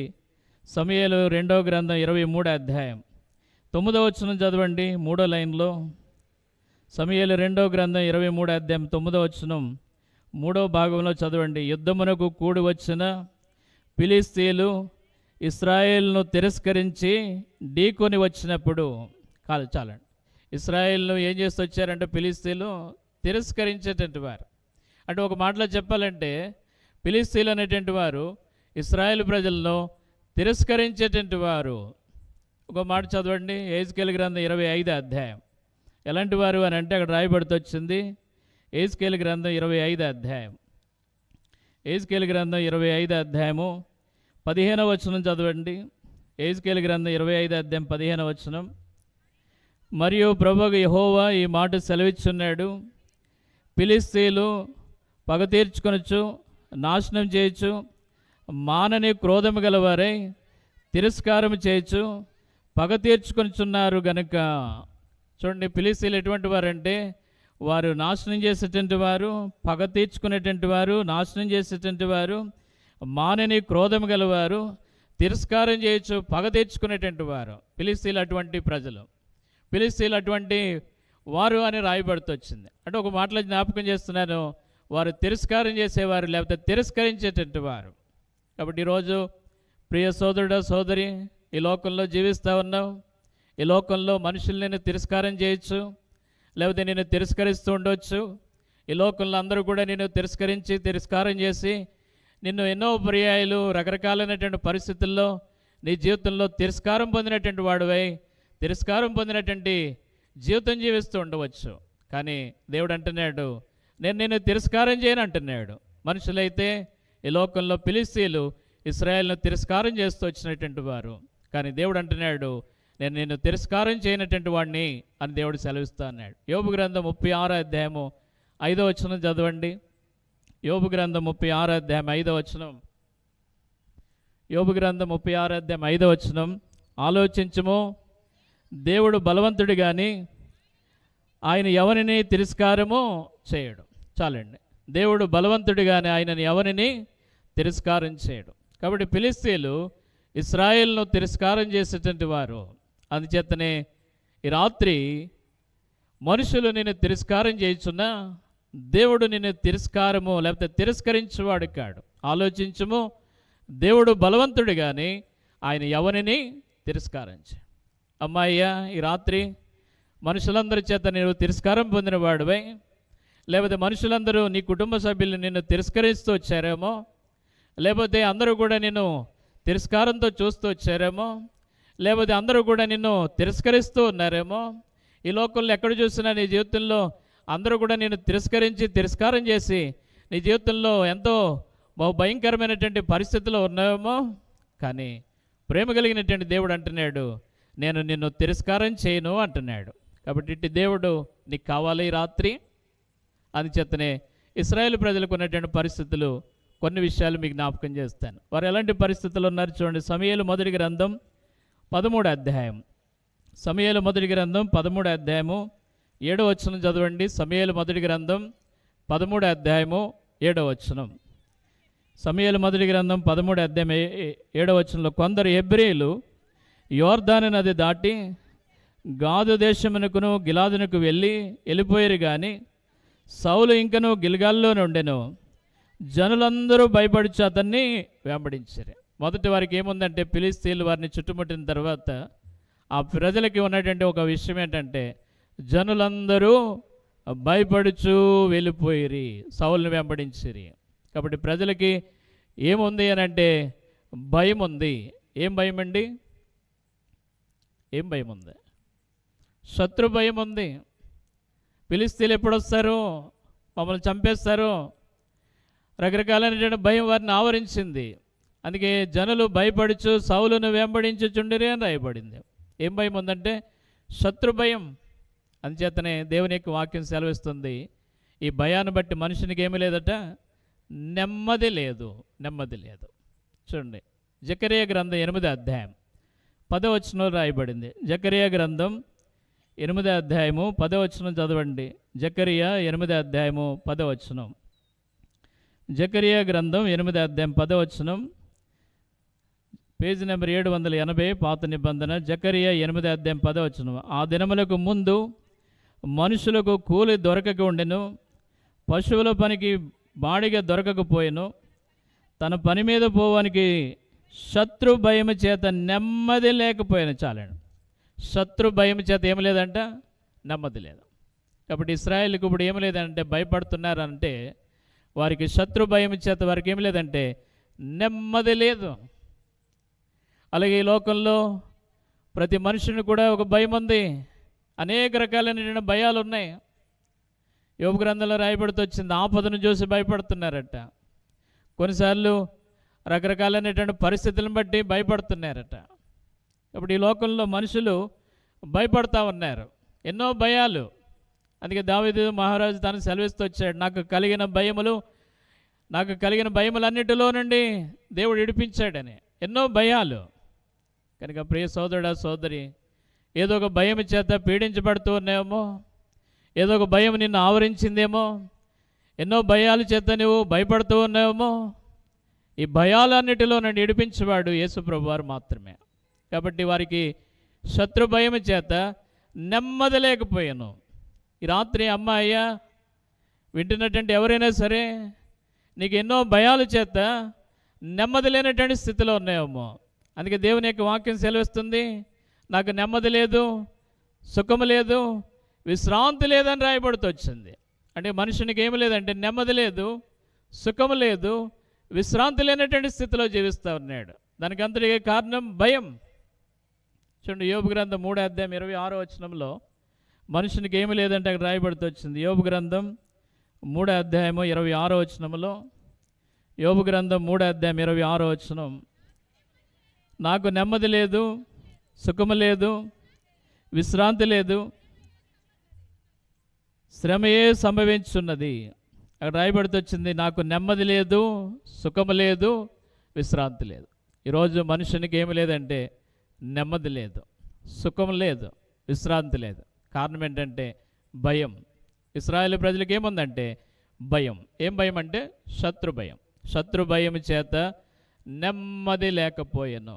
హృదయంలో నెమ్మది లేదా సోదరుడా సోదరి? ఎన్నో సంపాదించుకుంటున్నావు, ఎన్నో కష్టపడుతున్నావు, ఎంతో ప్రయాసపడుతున్నావు, ఆస్తిపాస్తులు ఉన్నాయి, కలిమి ఉంది, ఎంతో సంపద కలిగినటువంటి వాడు, ఐశ్వర్యవంతుడు, జ్ఞానవంతుడు, మంచి జాబ్ ఉన్నటువంటి వాడు, అన్నీ ఉన్నాయి. కానీ ఏమి లేదంటే నెమ్మది లేదు. నెమ్మది కొరకు ఎక్కడో తిరుగుతూ ఉన్నావు. నెమ్మది పొందాలని మనుషుడు ఎంతో ప్రయాసపడుతున్నాడు. దీనికి అంతటికీ కారణం ఏంటంటే భయం. ఏం భయం అంటే దేవుని యొక్క వాక్యం సెలవిస్తుంది, పాపము చేయవాడు భయపడతాడు. పాపాన్ని బట్టి ఏమొచ్చిందంటే మనుషునికి భయం ఏర్పడింది. ఆ భయం ఎక్కడికి తీసుకెళ్ళిందంటే మరణానికి నడిపిస్తూ వచ్చింది. అందుకే ఒక మాటలో చెప్పాలంటే మరణ భయం, ప్రాణ భయం. దీన్ని బట్టి మనుషుడు ఏమనుకుంటున్నాడంటే ఎప్పుడు ఉదయం అవుతుందా, మళ్ళీ రాత్రి సాయంత్రం అవగానే ఎప్పుడు ఉదయం అవుతుందని, రాత్రి అవగానే ఎప్పుడు ఉదయం అవుతుందని, ఉదయం అవగానే ఎప్పుడు రాత్రి అవుతుందని మనుషుడు ఏం చేస్తున్నాడంటే ప్రాణ భయం చేత దిగులు పొందుతూ ఉన్నాడు. చూడండి, ద్వితీయోపదేశకాండం 28వ అధ్యాయం. మనుషుని యొక్క భయం తనకి ఏం తీసుకొచ్చిందో చూడండి, అక్కడ రాయబడుతూ వచ్చింది. ద్వితీయోపదేశకాండం 28వ అధ్యాయం. ద్వితీయోపదేశకాండం 28వ అధ్యాయము 66వ వచనం 67వ వచనం చదవండి. ద్వితీయోపదేశకాండం 28వ అధ్యాయము 66వ వచనం 67వ వచనం. నీకు ఎల్లప్పుడూ ప్రాణభయము కలిగి ఉండును, నీవు రేయింబగలు భయపడదువు, నీ ప్రాణము నీకు దక్కునన్న నమ్మకం నీకేమీ ఉండదు. నీ హృదయంలో పుట్టు భయము చేతను, నీ కన్ను చూచువాడి చేతను ఉదయమున అయ్యో ఎప్పుడు సాయంకాలం అగుననియు, సాయంకాలమున అయ్యో ఎప్పుడు ఉదయం అగుననియు నీవు అనుకొందువు. అప్పుడు చూడండి, హృదయంలో ఉన్నటువంటి భయం చేత మనుషుడు ఏమనుకున్నాడంటే ఎప్పుడు ఉదయం అవుతుందా, ఎప్పుడు సాయంకాలం అవుతుందా. కనుక ప్రాణ భయము చేత, ఇంకో మాటలో చెప్పాలంటే మరణ భయం దేన్ని బట్టి వచ్చిందంటే మనుషునికి పాపాన్ని బట్టి. పాపము చేయవాడు భయపడతాడు. ఆ పాపమును బట్టి మనుషునికి భయం ఏర్పడేది. మొదటి మానవుడైనటువంటి ఆదాము అవ్వలు వారికి దేవుడిచ్చినటువంటి శ్రేష్టమైనటువంటి ఆ ఏదైనా తోటలో వారు ఏదైతే దేవుడు తినొద్దని చెప్పాడో ఆ పండు తినదిన వారికి భయం ఏర్పడి చెట్ల చాటున దాక్కుంటూ వచ్చారు. ఆదామా నీవెక్కడన్నప్పుడు భయపడి నీ స్వరం విన్నప్పుడు ఆ చెట్ల చాటు దాక్కుంటేనంటూ వచ్చాడు. అంటే పాపము లేకపోతే దేవుని మాట వినకపోవడాన్ని బట్టి, తాను చేసినటువంటి తప్పును బట్టి తనకు భయం ఏర్పడింది. ఆ భయమే మనిషిని ఏం చేస్తుందంటే నెమ్మది లేకుండా చేస్తుంది. ఇంకో మాటలో చెప్పాలంటే మరణ భయం మనిషిని వేధిస్తూ ఉంది. ఈ భయం చేత ఎంత గొప్పవారైనా భయపడతా ఉన్నారు. కాబట్టి నేను కూడా ఒకప్పుడు చెప్తున్నటువంటి నేను కూడా ఇదే భయంతో ఉన్నటువంటి వాడిని. కానీ ప్రభు నన్ను రక్షించాడు. ప్రభు యొక్క కృపను బట్టి ప్రభుని అంగీకరిస్తూ వచ్చాను, మీకు చెప్తూ వచ్చాను. కాబట్టి మనుషుని వేధించేటువంటిది ఏంటంటే మరణ భయం, ప్రాణ భయం. దీన్ని బట్టి ఏమి లేదంటే మనుషునికి నెమ్మది లేదు, నెమ్మది లేదు. హృదయంలో నెమ్మది లేకుండా ఉన్నావా? నెమ్మది లేనటువంటి స్థితిలో జీవిస్తున్నావా? అన్నీ సంపాదించుకున్న ప్రియ సోదరుడా, సోదరి, ప్రాణభయం, మరణ భయం నిన్ను వేధిస్తూ ఉండవచ్చు. ఈ భయాన్ని బట్టి నీకు నెమ్మది లేదు, సుఖం లేదు, విశ్రాంతి లేనటువంటి స్థితిలో ఉన్నాయేమో. ఈ రాత్రి ఈ భయములన్నిటిలో నిడిపించేవాడు యేసు ప్రభు వారు మాత్రమే. నీ మరణ భయం తీసివేయడానికి, మానవుల యొక్క మరణ భయం తీసివేయడానికి యేసు ప్రభు వారు ఈ లోకానికి మానవుడిగా వచ్చాడు. అందుచేతనే పాపులను రక్షించుటకు క్రీస్తు యేసు లోకమునకు వచ్చాను. అమ్మాయ్యా, ఈ రాత్రి నెమ్మది లేకుండా జీవిస్తున్నాము. ఒక భక్తుడు అన్నాడు, నాకు నెమ్మది దొరకదాయని, అయ్యో నెమ్మది లేనటువంటి స్థితిలో ఉన్నాను, అలసిపోయినాను అని బాధపడుతూ వచ్చాడు. నెమ్మది లేక మూలుగుతూ ఉన్నాడు. కాబట్టి ఈ రాత్రి నెమ్మది లేని స్థితిలో ఉంటే నెమ్మదిచ్చేవాడు యేసు ప్రభువారు మాత్రమే. అన్నాడు భయపడుతున్నటువంటి ఇశ్రాయేలుకు యొక్క ఫిలిష్తీయుల చేతుల నుండి విడిపించడానికి యోనాతానును దేవుడు ఉపయోగించుకుంటూ వచ్చాడు. యోనాతాను ద్వారా ఇశ్రాయేలుకు రక్షణ కలిగింది. రెండోది వారికి ఏముంది అని అంటే చూడండి, సమూయేలు మొదటి గ్రంథం 13వ అధ్యాయం. సమూయేలు రెండవ గ్రంథం 13వ అధ్యాయము 6వ వచనం చదవండి. సమూయేలు రెండవ గ్రంథం 13వ అధ్యాయం 6వ వచనం. సమూయేలు రెండవ గ్రంథం 13వ అధ్యాయం 6వ వచనం. ఇశ్రాయేలీయులు దిగులు పడుచు వచ్చి, చాలండి. రెండోదిగా వారికి ఏముందండి? ఏముంది? దిగులు ఉంది. మొదటేమో భయపడ్డారు, రెండోదేమో దిగులు.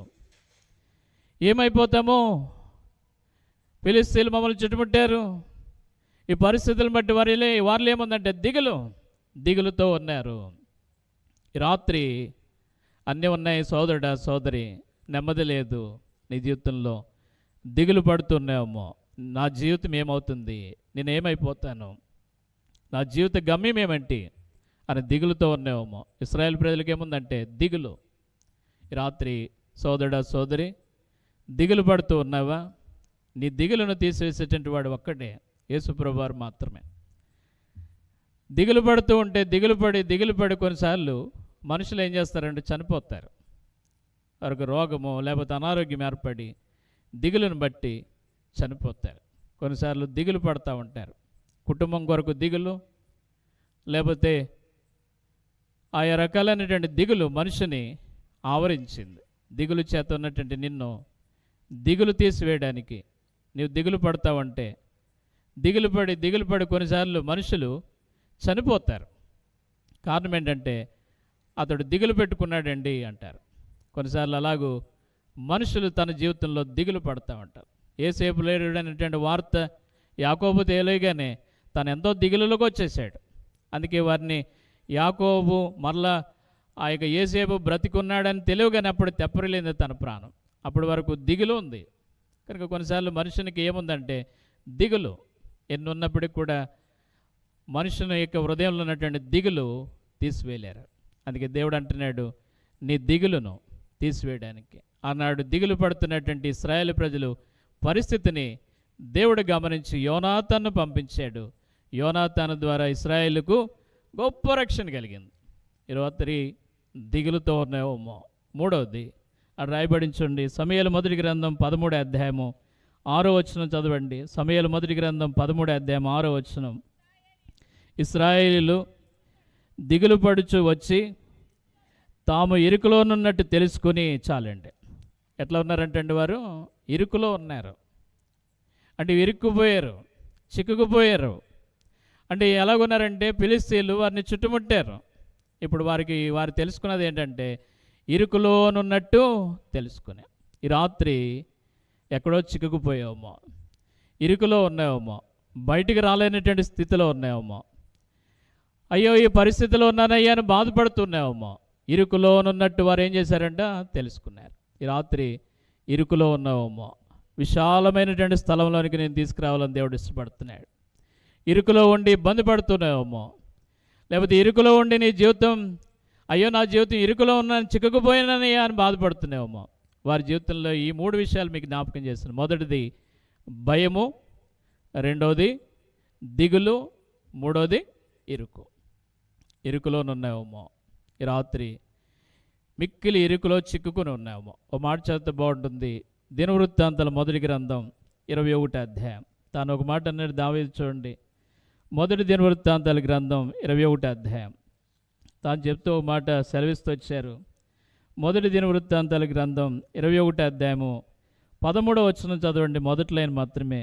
మొదటి దినవృత్తాంతాలు 21వ అధ్యాయము 13వ వచనం. అందుకు దావీదు, నేను మిక్కిలి ఇరుకులో చిక్కి ఉన్నాను. కాబట్టి ఈరోజు దావీదు తాను అన్నాడు, నేను మిక్కిలి ఇరుకులో చిక్కుకున్నాను. కాబట్టి ఈరోజు వారు కూడా ఇశ్రాయేలు ప్రజలకు అర్థమైంది, ఇరుకులో చిక్కుకొని ఉన్నామని తెలుసుకున్నారు. ఈ రాత్రి ఇరుకులో చిక్కుకొని ఉన్నామో, ఇరుకులో ఉన్నాయేమో, చిక్కుకున్నటువంటి పరిస్థితిలో ఉన్నాయేమో, బయటికి రాలేనటువంటి పరిస్థితిలో ఉన్నాయేమో. అందుచేతనే నిన్ను ఇరుకులో నుండి విడుదల చేయాలని యేసుప్రభు వారు ఇష్టపడతా ఉన్నారు. కాబట్టి రాత్రి ఈ 3 విషయాలు జ్ఞాపకం చేశాను. భయము, దిగులు, ఇరుకు. ఇంకొకటి సమూయేలు మొదటి గ్రంథం 13వ అధ్యాయం 6వ వచనం చదవండి. సమూయేలు మొదటి గ్రంథం 13వ అధ్యాయం 6వ వచనం. సమూయేలు మొదటి గ్రంథం 13వ అధ్యాయం 6వ వచనం. ఇశ్రాయేలీయులు దిగులు పడుచు వచ్చి తాము ఇరుకులోనున్నట్టు తెలుసుకుని గుహల్లోనూ, పొదల్లోనూ, మెట్టల్లోనూ, ఉన్నత స్థలముల్లోనూ, కూపములోనూ దాగిరి. చివరిలో రాయబడించండి. వారు ఎలాగున్నారంట? గుహల్లోనూ, పొదల్లోనూ, మెట్టల్లోనూ, ఉన్నత స్థలముల్లోనూ, కూపంలోనూ దాగిరి. దాక్కున్నారు వారు. దాగుకున్నట్టు అనేటువంటిది ఏమి జ్ఞాపకం చేస్తుందంటే వారు ఉన్నటువంటి పరిస్థితి ఎటువంటిదో జ్ఞాపకం చేస్తుంది. కాబట్టి వారు దాక్కున్నారు. ఎక్కడంటే గుహల్లో, కొండల్లో, గుట్టల్లో, ఆ కూపంలో ఎక్కడుంటే అక్కడ దాక్కుంటూ వచ్చారు. సామెతలు 22వ అధ్యాయం ఆడొక మాట మీకు జ్ఞాపకం చేస్తాను. సామెతలు 22వ అధ్యాయం. ఎందుకు దాక్కుంటారు అని అంటే సామెతలు 22వ అధ్యాయం 3వ వచనం చదవండి. సామెతలు 22వ అధ్యాయం 3వ వచనం. బుద్ధిమంతుడు అపాయం వచ్చేట చూచి దాగును. చాలా దాక్కున్నాడు అని అంటే బుద్ధిమంతుడు అపాయం వచ్చేట చూసి దాక్కున్నాడు. ఇప్పుడు ఇశ్రాయేలు ప్రజలకు వారు దాగుకొనిరి అని అంటే ఎలాగున్నారంటే అపాయంలో ఉన్నారు. అపాయంలో ఉన్నటువంటి వారు దాక్కున్నారు. కాబట్టి వారు కొండల్లోనూ, గుహల్లోనూ, మెట్టల్లోనూ వారు దాగుకొనిరే అని రాయబడింది. అంటే వారు ఎలా ఉన్నారంటే అపాయంలో ఉన్నారు. 4వదిగా వారి జీవితం ఎలా ఉందంటే అపాయములు. కాబట్టి దావీదు మహారాజు సెలవిచ్చిన రీతిగా లెక్కలేని అపాయములు నన్ను ఏం చేసే చుట్టుకొని ఉన్నాయి. ఈ అపాయంలో నుండి వారు రాలేనటువంటి పరిస్థితి. చదవండి 38వ కీర్తన. వారి జీవితంలో రాయబడుతూ వచ్చింది. 40వ కీర్తన 12వ వచనం చదవండి. 40వ కీర్తన 12వ వచనం. లెక్కలేని అపాయములు నన్ను చుట్టుకుని ఉన్నవి, నా దోషములు నన్ను తరిమి పట్టుకొనగా నేను తల ఎత్తి చూడలేకపోతుని. లెక్కకు అవి నా తల వెంట్రుకలను మించి ఉన్నవి, నా హృదయం అధైర్యపడి ఉన్నది. లెక్కలేని అన్ని అపాయాలు చుట్టుకుని ఉన్నాయి. ఇప్పుడు అందుకే ఇశ్రాయేలు ప్రజలు ఏం చేస్తూ వచ్చారంటే, వారు కూపంలోనూ గుహల్లోనూ వారు కొండల్లోనూ దాక్కున్నారు. వారికి ఏముందంటే అపాయంలో వారు చిక్కుకున్నారు. అపాయాలు వారిని చుట్టుముట్టాయి. కాబట్టి శత్రువు వారిని చుట్టుముట్టాడు. ఇక బయటికి రాలేనటువంటి స్థితిలో ఉన్నారు. 4 విషయాలు జ్ఞాపకం చేశాను. భయపడుతున్నారు, దిగులు పడుతున్నారు, ఇరుకులో ఉన్నారు, దాక్కున్నారు, అపాయంలో ఉన్నారు. 5వది సమూయేలు మొదటి గ్రంథం 13వ అధ్యాయం. సమూయేలు మొదటి గ్రంథం 13వ అధ్యాయం. సమూయేలు మొదటి గ్రంథం 13వ అధ్యాయం 8వ వచనం చదవండి. సమూయేలు మొదటి గ్రంథం 13వ అధ్యాయం 8వ వచనంలో, సమూయేలు చెప్పినట్టు అతడు 7 దినములు ఆగి సమూయేలు గిల్గాలును రాకపోటియు జనులు తన యొద్ద నుండి చెదిరిపోటియు చూచి. చాలండి. ఏమైపోయారంటే ప్రజలంతా కూడా చెదిరిపోతూ వచ్చారు. కాబట్టి ఆ యొక్క సమూయేలు రాలేదు. ఇశ్రాయేలు ప్రజలు ఆ ఫిలిష్తీయులను చూసి ఆ యొక్క సౌలుని వెంబడిస్తామని అన్నారు. కానీ వారు చెదిరిపోవట చూచి. ఇప్పుడు ప్రజలు ఎలాగైపోయారంటే చెదిరిపోతా ఉన్నారు. దానికి ఇంకొక మాట మీకు జ్ఞాపకం చేస్తాను. మత్తయి సువార్త 9వ అధ్యాయం. మత్తయి సువార్త 9వ అధ్యాయం. మత్తయి సువార్త 9వ అధ్యాయం 36వ వచనం చదవండి. మత్తయి సువార్త 9వ అధ్యాయం 36వ వచనం. మత్తయి సువార్త 9:36లో, ఆయన సమూహమును చూచి వారు కాపురలేని గొర్రెల వలె విసిగి చెదిరి ఉన్నందున వారి మీద కనికరపడ్డాడు. ఇంకో మాట దానికి యాడ్ చేస్తే ఏమందంటే, వారు చెదిరిపోవడం కలదో విసిగి చెదిరిపోయారు. ఇప్పుడు ఇంతవరకు సౌలుతో ఉన్నారు. సౌలుతో ఉన్నటువంటి వారు ఏమైపోయారంటే చెదిరిపోతూ ఉన్నారు ప్రజలు. అందుకే మా ప్రభువు మనకి జ్ఞాపకం చేసిన మాట ఏంటంటే, వారు విసిగి చెదిరి ఉన్నందున ఆయన వారి మీద కనికరపడ్డాడు. కాబట్టి విసిగిపోయారు, విసిగి చెదిరిపోతూ ఉన్నారు. ప్రియ అమ్మాయ, సోదరుడా, సోదరి, ఈ రాత్రి నీ జీవితంలో విసిగిపోయి ఎక్కడికో వెళ్ళిపోతున్నావేమో, పారిపోతున్నావేమో, చెదిరిపోతున్నావేమో. కాబట్టి ఈ లోకంలో విసుగుదల మనుషునికి ఏమొచ్చిందంటే విసిగిపోయాడు. ఇంకెంత సంపాదించుకున్న విసిగిపోతున్నాడు. కొన్నిసార్లు కుటుంబాలను బట్టి విసిగిపోయాడు, కొన్నిసార్లు స్నేహితులను బట్టి విసిగిపోయావేమో, నీ జీవితాన్ని బట్టి విసిగిపోతూ వచ్చాయేమో. అందుకే ఒక చక్కని మాట రాయబడింది. యోబు గ్రంథం 10వ అధ్యాయం 1వ వచనంలో. యోబు గ్రంథం 10వ అధ్యాయం 1వ వచనం. యోబు 10వ అధ్యాయం 1వ వచనం చదవండి. యోబు 10వ అధ్యాయం 1వ వచనం. నా బ్రతుకునందు నాకు విసుగు పుట్టి ఉన్నది, నేను అడ్డు లేకుండా అంగలార్చెదను, నా మనోవేకలము కొలది నేను పలికెదను. చూడండి, నాకు మాట రాయబడింది, నా బ్రతుకునందు నాకు విసుగు పుట్టింది. కాబట్టి ప్రతి మనుషునికి బ్రతుకునందు విసుగు పుట్టిందేమో. నీ జీవితంలో అమ్మాయ్య, సోదరుడా, సోదరి, ఈ రాత్రి వింటున్నటువంటి ఎవరైనా సరే, ఇక్కడికి చేరొచ్చినటువంటి ఎవరైనా సరే, నీ బ్రతుకునందు విసుగు పుట్టి ఏడుస్తూ ఉన్నావా? అయ్యో, నా బ్రతుకు ఇలాగైపోయింది అయ్యా, నా బ్రతుకు ఎందుకు పనికిరాందే అయిపోయింది అయ్యా, నా బ్రతుకులు ఇలాగ నేను జీవిస్తున్నానయ్యా, నా జీవితం ఇదే నా అని బాధపడుతున్నావా? అందుకే నా బ్రతుకునందు నాకు విసుగు పుట్టి నేను అడ్డం లేకుండా అంగలార్చెదను. బ్రతుకునందు విసుగు పుట్టి చచ్చిపోవాలనుకుంటున్నావు ఈ రాత్రి. అందుకే సంసోను గురించి రాయబడుతూ వచ్చింది, అతడు విసిగి చావగోరెను. అంటే విసిగిపోయిన బట్టి దేనిమో ఏమవుతున్నాడంట, చనిపోవాలనుకున్నాడు. చదవండి 16వ అధ్యాయం. న్యాయాధిపతులు 16వ అధ్యాయం 16వ వచనం. న్యాయాధిపతుల గ్రంథం 16వ అధ్యాయం 16వ వచనం. న్యాయాధిపతుల గ్రంథం 16వ అధ్యాయము 16వ వచనం. ఆమె అనుదినము మాటల చేత అతన్ని బాధించి తొందర పెట్టుచున్నందున అతడు ప్రాణము విసిగి చావగోరెను. ప్రాణం విసిగిపోయి ఏమవుతున్నాడంట, చనిపోవాలనేటువంటి ఆశ వచ్చింది. కాబట్టి రాత్రి వారు విసిగి చెదిరిపోతూ వచ్చారు. అంటే సౌలు దగ్గర నుంచి వెళ్ళిపోతా ఉన్నారు. అయ్యో, ఈ పరిస్థితులు ఏర్పడ్డాయని వారు భయంతో విసిగిపోయి చెదిరిపోతా ఉన్నటువంటి పరిస్థితులు. అలాంటి పరిస్థితుల్లో ఉన్నటువంటి ప్రజలను రక్షించడానికి దేవుడు యోనాతాన్ని పంపిస్తొచ్చాడు. అంతకంటే శ్రేష్టమైనది ఎవరేనంటే ప్రభువైన యేసుక్రీస్తు వారిని ఈ లోకానికి దేవుడు పంపిస్తూ వచ్చాడు. మనుషులందరూ కూడా విసిగిపోయి మరణించాలనేటువంటి పరిస్థితుల్లో ఉన్నటువంటి మన కొరకు యేసు ప్రభు వారు ఈ లోకానికి వచ్చారు. ఇసుకుపోయి చావాలనేటువంటి ఆశ నీలో ఉందేమో, ఇసుకుపోయి కుటుంబాన్ని బట్టి, స్నేహితులను బట్టి, బంధువులను బట్టి, నీ పరిస్థితులను బట్టి, నీకున్నటువంటి అప్పులను బట్టి, నీకున్నటువంటి వ్యాధులను బట్టి, నీకున్నటువంటి రోగాన్ని బట్టి, నీకున్న పరిస్థితిని బట్టి విసిగిపోయావు. మన జీవితంలో ఈ రాత్రి చనిపోవాలనే ఆశ, ఆలోచన కలిగి ఉన్నాయేమో.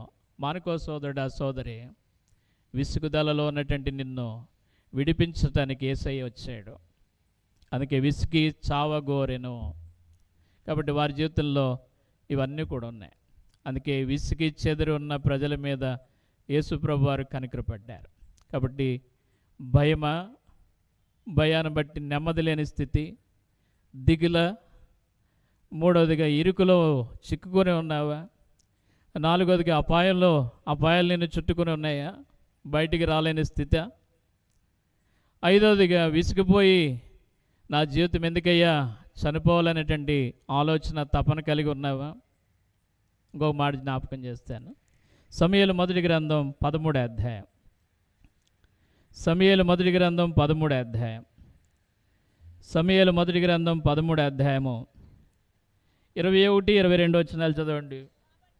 సమూయేలు మొదటి గ్రంథం 13వ అధ్యాయం 21, 22 వచనాలు. అయితే నక్కులకు, పారలకు, 3 ముండ్లు గల కొంకులకును, గొడ్రనుకును, మునుకోల కర్రలు పనిచేయుటకును సరిచేయుటకును ఆకురాళ్ళు మాత్రమే వారి యొద్ద నుండెను. కాబట్టి యుద్ధ దినమందు సౌలునొద్దను యోనాతానొద్దను ఉన్న జనుల్లో ఒకని చేతులను కత్తియే గాని ఈటియే గాని లేకపోయిను. సౌలునకును అతని కుమారుడైన యోనాతానుకు మాత్రమే అవి ఉండెను. చాలు. కాబట్టి వారికి యుద్ధానికి వెళ్ళడానికి ఆయుధాలు కూడా లేవు. ఇలాంటి పరిస్థితి, నిస్సహాయమైన స్థితి, నిరాశ కలిగినటువంటి స్థితి. సౌలు దగ్గర, యోనాతాను దగ్గర మాత్రమే ఉన్నాయి, కానీ వారి దగ్గర ఆయుధాలు లేనటువంటి పరిస్థితి. అంటే పోరాడడానికి శక్తి లేనటువంటి అంటే వారికి లేనటువంటి వస్తువులు లేవు, ఆయుధాలు లేవు. అంటే ఒక మాటలో చెప్పాలంటే వారు ఇవన్నీ చూసినప్పుడు వారిలో ఏం కలుగుతుందంటే నిరాశ కలిగినటువంటి ప్రజలు నిరాశతో ఉన్నారు. సౌలు దగ్గర మాత్రమే ఉంది, యోనాతాను దగ్గర మాత్రమే ఉంది ఆయుధాలు, వారి దగ్గర లేవు. ఎవరి దగ్గరికి వెళ్ళాలంటే ఫిలిష్తీయుల దగ్గరికి వెళ్ళాలి. అలాంటి పరిస్థితి, నిస్సహాయమైనటువంటి స్థితి, నిరాశ కలిగినటువంటి ప్రజలు. ఈ రాత్రి నిరాశ, మనుషునికి ఏముందంటే నిరాశ. అన్నీ ఉన్నాయి కానీ నిరాశ.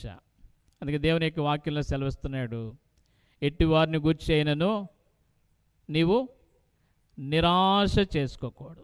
కాబట్టి ఎటువంటి పరిస్థితిని బట్టి అయినా నువ్వు నిరాశ కలిగి ఉండవద్దు. చూడండి, లూకాసు వార్త 6వ అధ్యాయం 35వ వచనంలో మొదటి లైన్లో రాయబడింది. లూకాసు వార్త 6వ అధ్యాయం 35వ వచనం అండి. మొదటి లైన్లో రాయబడింది. లూకాసు వార్త 6వ అధ్యాయం 35వ వచనం. మీరైతే ఎట్టివారిని గుర్చేనను నిరాశ చేసుకొనక. చాలండి. మీరైతే ఎట్టివారిని గుర్చేనను ఏం చేసుకోకూడదంటే నిరాశ చేసుకో. ఈరోజు ఈ రాత్రి నిరాశతో వచ్చావేమో, ఎన్నో దిగులుతో వచ్చావేమో, కృంగిదలతో వచ్చావేమో, లేకపోతే నెమ్మది లేని స్థితిలో వచ్చావేమో, నీ జీవితంలో విసిగిపోయావేమో, నీ బ్రతికినందు చనిపోలేనటువంటి ఆలోచనతో వచ్చావేమో, లేకపోతే నీ జీవితంలో భయము నిన్ను వేధిస్తూ ఉందేమో, ఈ భయాన్ని బట్టి నెమ్మది లేకుండా జీవిస్తూ ఉన్నావేమో. ఈ రాత్రి వీటన్నిటిలో నుండి యేసు ప్రభు వారు విడిపించాలని కోరుతున్నాడు. దీనికంటే ప్రాముఖ్యంగా నీ పాపము నుండి నిన్ను విడుదల చేసి ఈ పరిస్థితులన్నిటిలో నుండి దేవుడు నిన్ను విడిపించాలని యేసు ప్రభు వారు ఇష్టపడతా ఉన్నారు. అందుకే పాపలను రక్షించుటకు క్రీస్తు యేసు లోకమునకు వచ్చాను. పాపాన్ని బట్టి మనుషునికి నెమ్మది లేదు, పాపాన్ని బట్టి మనుషునికి ఆశీర్వాదం మేలు లేదు. పాపాన్ని బట్టి మనుషుడు తన జీవితంలో ఎంత సంపాదించుకున్నప్పుడు కూడా అసంతృప్తితో జీవిస్తూ ఉన్నాడు. పాపాన్ని బట్టి మనుషుడు ఆశీర్వాదం లేనటువంటి జీవితంతో జీవిస్తూ ఉన్నాడు. ఈ పాపమంతటిని కూడా తీసివేయడానికి యేసు ప్రభు వారు ఈ లోకానికి వచ్చారు. ఇశ్రాయేలు ప్రజలకు ఉన్నటువంటి ఈ పరిస్థితి నుంచి విడిపించడానికి యోనాతాను ఎలాగ ముందుకొచ్చాడో అంతకంటే శ్రేష్ఠుడు పరలోకపు దేవుడు, మనల్ని ప్రేమించినటువంటి ప్రేమమయుడైనటువంటి యేసుప్రభు వారు, మన రక్షకుడైన యొక్క దేవుని యొక్క దయయు, మానవుల యెడల ఆయనకున్న ప్రేమయు ప్రత్యక్షమై ఈరోజు ఆయన ఈ లోకానికి మానవుడిగా వచ్చి మనందరి పాపములను తీసివేయడానికి యేసుప్రభు వారు శిలువలో మరణిస్తూ వచ్చారు. యోనాతాను వారిని రక్షించడానికి ఎంతో శ్రమపడ్డాడు. 1 సమూయేలు 14 అధ్యాయం చదివితే అక్కడ రాయబడుతూ వచ్చింది. తను ఎంతో ప్రయాసపడుతూ వచ్చాడు. ఆ ఫిలిష్తీయులను ఓడించడానికి, వారిని జయించడానికి ఎంతో కష్టపడుతూ వచ్చాడు. అందుకంటే లోకంలో మానవుడు అపవాది చేత పీడించబడుతూ పాపంలో ఉండి మనుష్యుడు మరణిస్తే అగ్నిగుండానికి వెళ్ళిపోతున్నాడు, నరక శిక్ష పొందుతున్నాడు. ఆ నరక శిక్ష నుండి తప్పించడానికి యేసుప్రభు వారు ఈ లోకానికి వచ్చారు. ప్రియ అమ్మాయ్య, జన్మ కర్మ పాపంలో ఉండి మరణిస్తే ఏముంది అని అంటే నరకం ఉంది, అగ్నిగుండం ఉంది. ఆరిని అగ్ని, ఆ యొక్క పురుగు చావనటువంటి స్థలానికి వెళ్ళాలి. యుగయుగాలు అక్కడ నెమ్మది లేనటువంటి స్థితి. వారి బాధా సంబంధమైన పొగ యుగయుగము లేచును, వారు నెమ్మది లేని వారే ఉందరని రాయబడుతూ వచ్చింది. నెమ్మది లేనటువంటి స్థలానికి నీవు వెళ్ళకూడదని మనల్ని ప్రభు ప్రేమించి రాత్రి తెలియజేస్తా ఉన్నాడు. ఒకవేళ ఇంకా పాపంలో ఉండి నా జీవితం ఇలాగ కొనసాగిస్తాననుకుంటే, నిర్లక్ష్యం చేస్తావంటే, యేసు ప్రభు దేవుడు కాదని నువ్వు తృణీకరిస్తావంటే, నిరాకరిస్తావంటే, యేసయ్య నిన్ను ప్రేమిస్తున్నాడు. ఈ రాత్రి యేసు ప్రభుకి నీ హృదయం ఇస్తే చాలు, ఆయన నీ పాపాలు క్షమిస్తాడు. నీకు నీ స్థితిగతుల్లో నుండి దేవుడు విడిపిస్తాడు. యోనాతాను ద్వారా ఇశ్రాయేలుకు గొప్ప రక్షణ కలిగింది. యోనాతాను శ్రమపడడం ద్వారా, యోనాతాను ప్రయాసపడ్డ ద్వారా, యోనాతాను తన ప్రాణం పెట్టుడు కొరకే తను వెళ్ళిన రీతిని బట్టి ఇశ్రాయేలుకి ఎలాగ రక్షణ కలిగిందో, యేసు ప్రభు వారు ఈ లోకానికి వచ్చడం ద్వారా మనందరి పాపంలో ఆయన తీసివేటు కొరకై యేసు ప్రభు వారు శిలువ మీద మరణిస్తూ వచ్చాడు. మన కొరకు ఆయన తిరస్కరించబడుతూ వచ్చాడు. మన కొరకే శాపగ్రాహి అయిపోతూ వచ్చాడు. మనకు ఆశీర్వాదం ఇవ్వడానికి యేసు ప్రభు వారు శిలువ మీద, మ్రాను మీద మన కొరకు ఆయన రక్తాన్ని చిందిస్తూ వచ్చాడు. యేసు రక్తం ప్రతి పాపము నుండి మనల్ని పవిత్రులుగా చేస్తుంది. ఒక చిన్న ప్రార్థన. యేసయ్యా, నేను పాపనయ్యా, విసుకుపోయినానయ్యా, భయపడుతున్నానయ్యా, దిగుల్లో ఉన్నానయ్యా, మరణ భయం చేత వేధించబడుతున్నానయ్యా, దిక్కులేని స్థితిలో ఉన్నానయ్యా, నిరాశలో ఉన్నానయ్యా, కృంగిపోయినయ్యా, నా జీవితంలో విసిగిపోయి చావాలనేటువంటి ఆలోచనలు ఉన్నానయ్యా, నన్ను ప్రేమించేవారు ఎవరు లేరయ్యా అని బాధపడుతుంటే ఈ రాత్రి యేసుప్రభు నేను పాపనని ఒప్పుకో. యేసుప్రభు నీ హృదయంలోనికి వస్తారు. యేసుప్రభు వారు మన పాపముల కొరకై లేఖనముల ప్రకారం క్రీస్తు మన పాపముల నిమిత్తం మృతి పొందెను, సమాధి చేయబడను, లేఖనముల ప్రకారం 3వ దినాన్ని తిరిగి లేచాడు. ఆ యేసయ్య మరలా తిరిగి రాబోతున్నాడు. ఎవరైతే ఆయన ఎంత విశ్వాసం ఉంచుతారో వారిని తీసుకువెళ్ళనని రానైనటువంటి ప్రభు, అట్టి ప్రభునందు విశ్వాసం ఉంచాలని కోరుతున్నాను. ఇశ్రాయేల్ ప్రజలకున్న పరిస్థితులు మీకు జ్ఞాపకం చేశాను. వారిని రక్షించడానికి యోనాతాను ఎలాగొచ్చాడో అలాగే యేసు ప్రభు వారు మన పాపల నుండి విడిపించడానికి, మనకున్న పరిస్థితుల నుండి విడిపించడానికి యేసు ప్రభు వారు ఈ లోకానికి వచ్చారు. అందుకే 6 విషయాలు మీకు జ్ఞాపకం చేశాను. మొదటిది, భయములో ఉన్నారు. రెండోది, దిగులులో ఉన్నారు. మూడోది, ఇరుకులో ఉన్నారు. నాలుగోది, అపాయములో ఉన్నారు. ఐదోది, విసుగుపోయారు, విసుగుదల్లో ఉన్నారు. ఆరోది, నిరాశలో ఉన్నారు. ఈ రాత్రి భయమా, దిగుల, ఇరుకులో ఉన్నావా, అపాయములు చుట్టుకొని ఉన్నాయా, విసుగుపోయి ప్రాణము చనిపోలేనటువంటి ఆశ, ఆలోచన కలిగి ఉన్నావా, లేకపోతే మనుషులను చూసి, పరిస్థితులను చూసి నిరాశపడుతున్నావా? ఎట్టి వారినైనప్పటికీ కూడా ప్రభు రక్షించుటకు సమర్థుడు. ఒక్కటే చిన్న ప్రార్థన. నిన్నెవరు ప్రేమించకపోవచ్చు, నీ ఇంటి వారు నేను ప్రేమించకపోవచ్చు, నీ స్నేహితులు నేను ప్రేమించకపోవచ్చు, నీ తోబుట్టులు నేను ప్రేమించకపోవచ్చు, నీ అక్క చెల్లెలు నేను ప్రేమించకపోవచ్చు, నీ కుటుంబ సభ్యులు ఎవరు నేను ప్రేమించకపోవచ్చు. కానీ ఒకరు ప్రేమిస్తున్నారు, గుర్తుంచుకో సోదరుడా, సోదరి. యేసు ప్రభు నిన్ను ప్రేమిస్తున్నాడు. ఈ రాత్రి నిన్ను తప్పించి విడిపించి రక్షించాలని ఆయన కోరుతున్నాడు. కాదని త్రోసేస్తావా? ఎంతకాలం ప్రియుడా? యేసు ప్రభు యొక్క వాక్యం వినబడుతుంది, దేవుడి ప్రేమ కలిగినటువంటి స్వరం వినబడుతుంది, కరుణామయుడైన యొక్క స్వరం వినబడుతుంది, కరుణ కలిగినటువంటి దేవుడు నీతో మాట్లాడుతున్నాడు. కాదని త్రోసేయొద్దు. ఈ రాత్రి నీ హృదయాన్ని ప్రభుత్వము, కుమారుడా నీ హృదయం నాకు ఇమ్మంటున్నాడు యేసయ్య. ఈ రాత్రి ఇస్తావా? యేసు ప్రభు నేను పాపనని ఒప్పుకో. చిన్న ప్రార్థన చేయి, యేసయ్య నీ హృదయంలోకి వస్తాడు. నేను ఎవరో ప్రేమించకపోయినప్పటికి కూడా ప్రభు నేను తిరస్కారం చేయనటువంటి ప్రభు నేను చేతులు జోడించాయని పిలుస్తా ఉన్నాడు. లోపడిన వాళ్ళని ప్రజల వైపు అని దినమెల్లా చేతులు చాపి ఆయన పిలుస్తా ఉన్నాడు. ఈ రాత్రి అయినా యేసు ప్రభువుకి నీవు హృదయమిస్తావా? అందుకే ప్రభు అంటున్నాడు, నీ యొద్దకు నేను వచ్చి నిన్ను ఆశీర్వదిస్తానయ్యా. అందుకే దేవుని యొద్దకు వచ్చేవారిని, యేసు ప్రభు నా యొద్దకు వచ్చేవారిని నేను ఎంత మాత్రమును బయటికి త్రోసివేయనని ప్రభు సెలవిస్తున్నాడు. యేసు ప్రభు దగ్గరికి వస్తే ఆయన త్రోసేయడు. ఈ లోకంలో మనుషుల దగ్గరికి వెళ్తే, కొన్నిసార్లు ఇంటికి కుటుంబాల దగ్గరికి వెళ్తే, లేకపోతే స్నేహితుల దగ్గరికి వెళ్తే, బంధువుల దగ్గరికి వెళ్తే త్రోసేస్తారు. నువ్వు మా ఇంటికి రావద్దంటారు, కొన్నిసార్లు తిరస్కరిస్తారు. కానీ యేసయ్య అటువంటి వాడు కాడు. ఆయన నిన్ను తిరస్కరించేయడు, ఆయన నిన్ను త్రోసేయడు, ఆయన నిన్ను ప్రేమించేవాడు. కాబట్టి రాత్రి భయములో ఉన్నావా, దిగులులో ఉన్నావా, ఇరుకులో ఉన్నావా, అపాయంలో ఉన్నావా, విసిగిపోయినావా, చివరికి నిరాశలో ఉన్నావా, నా జీవితం ఇంతేనయ్యా అని బాధపడుతున్నావా? నువ్వు ఏడవబాకు. ఈ రాత్రి యేసు ప్రభు నందు విశ్వాసముంచు. నీ కన్నీళ్లు తుడిచేవాడు ఆయనే, నిన్ను ఆదరించేవాడు ఆయనే.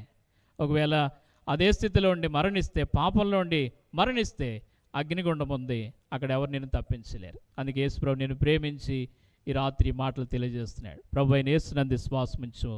అప్పుడు నీ జీవితంలో ఇశ్రాయేలుకు రక్షణ కలిగినట్లుగానే నీకునూ గొప్ప రక్షణ దేవుడు అనుగ్రహిస్తాడు. ఇటు మాటలు ప్రభు దీవించునుగాక.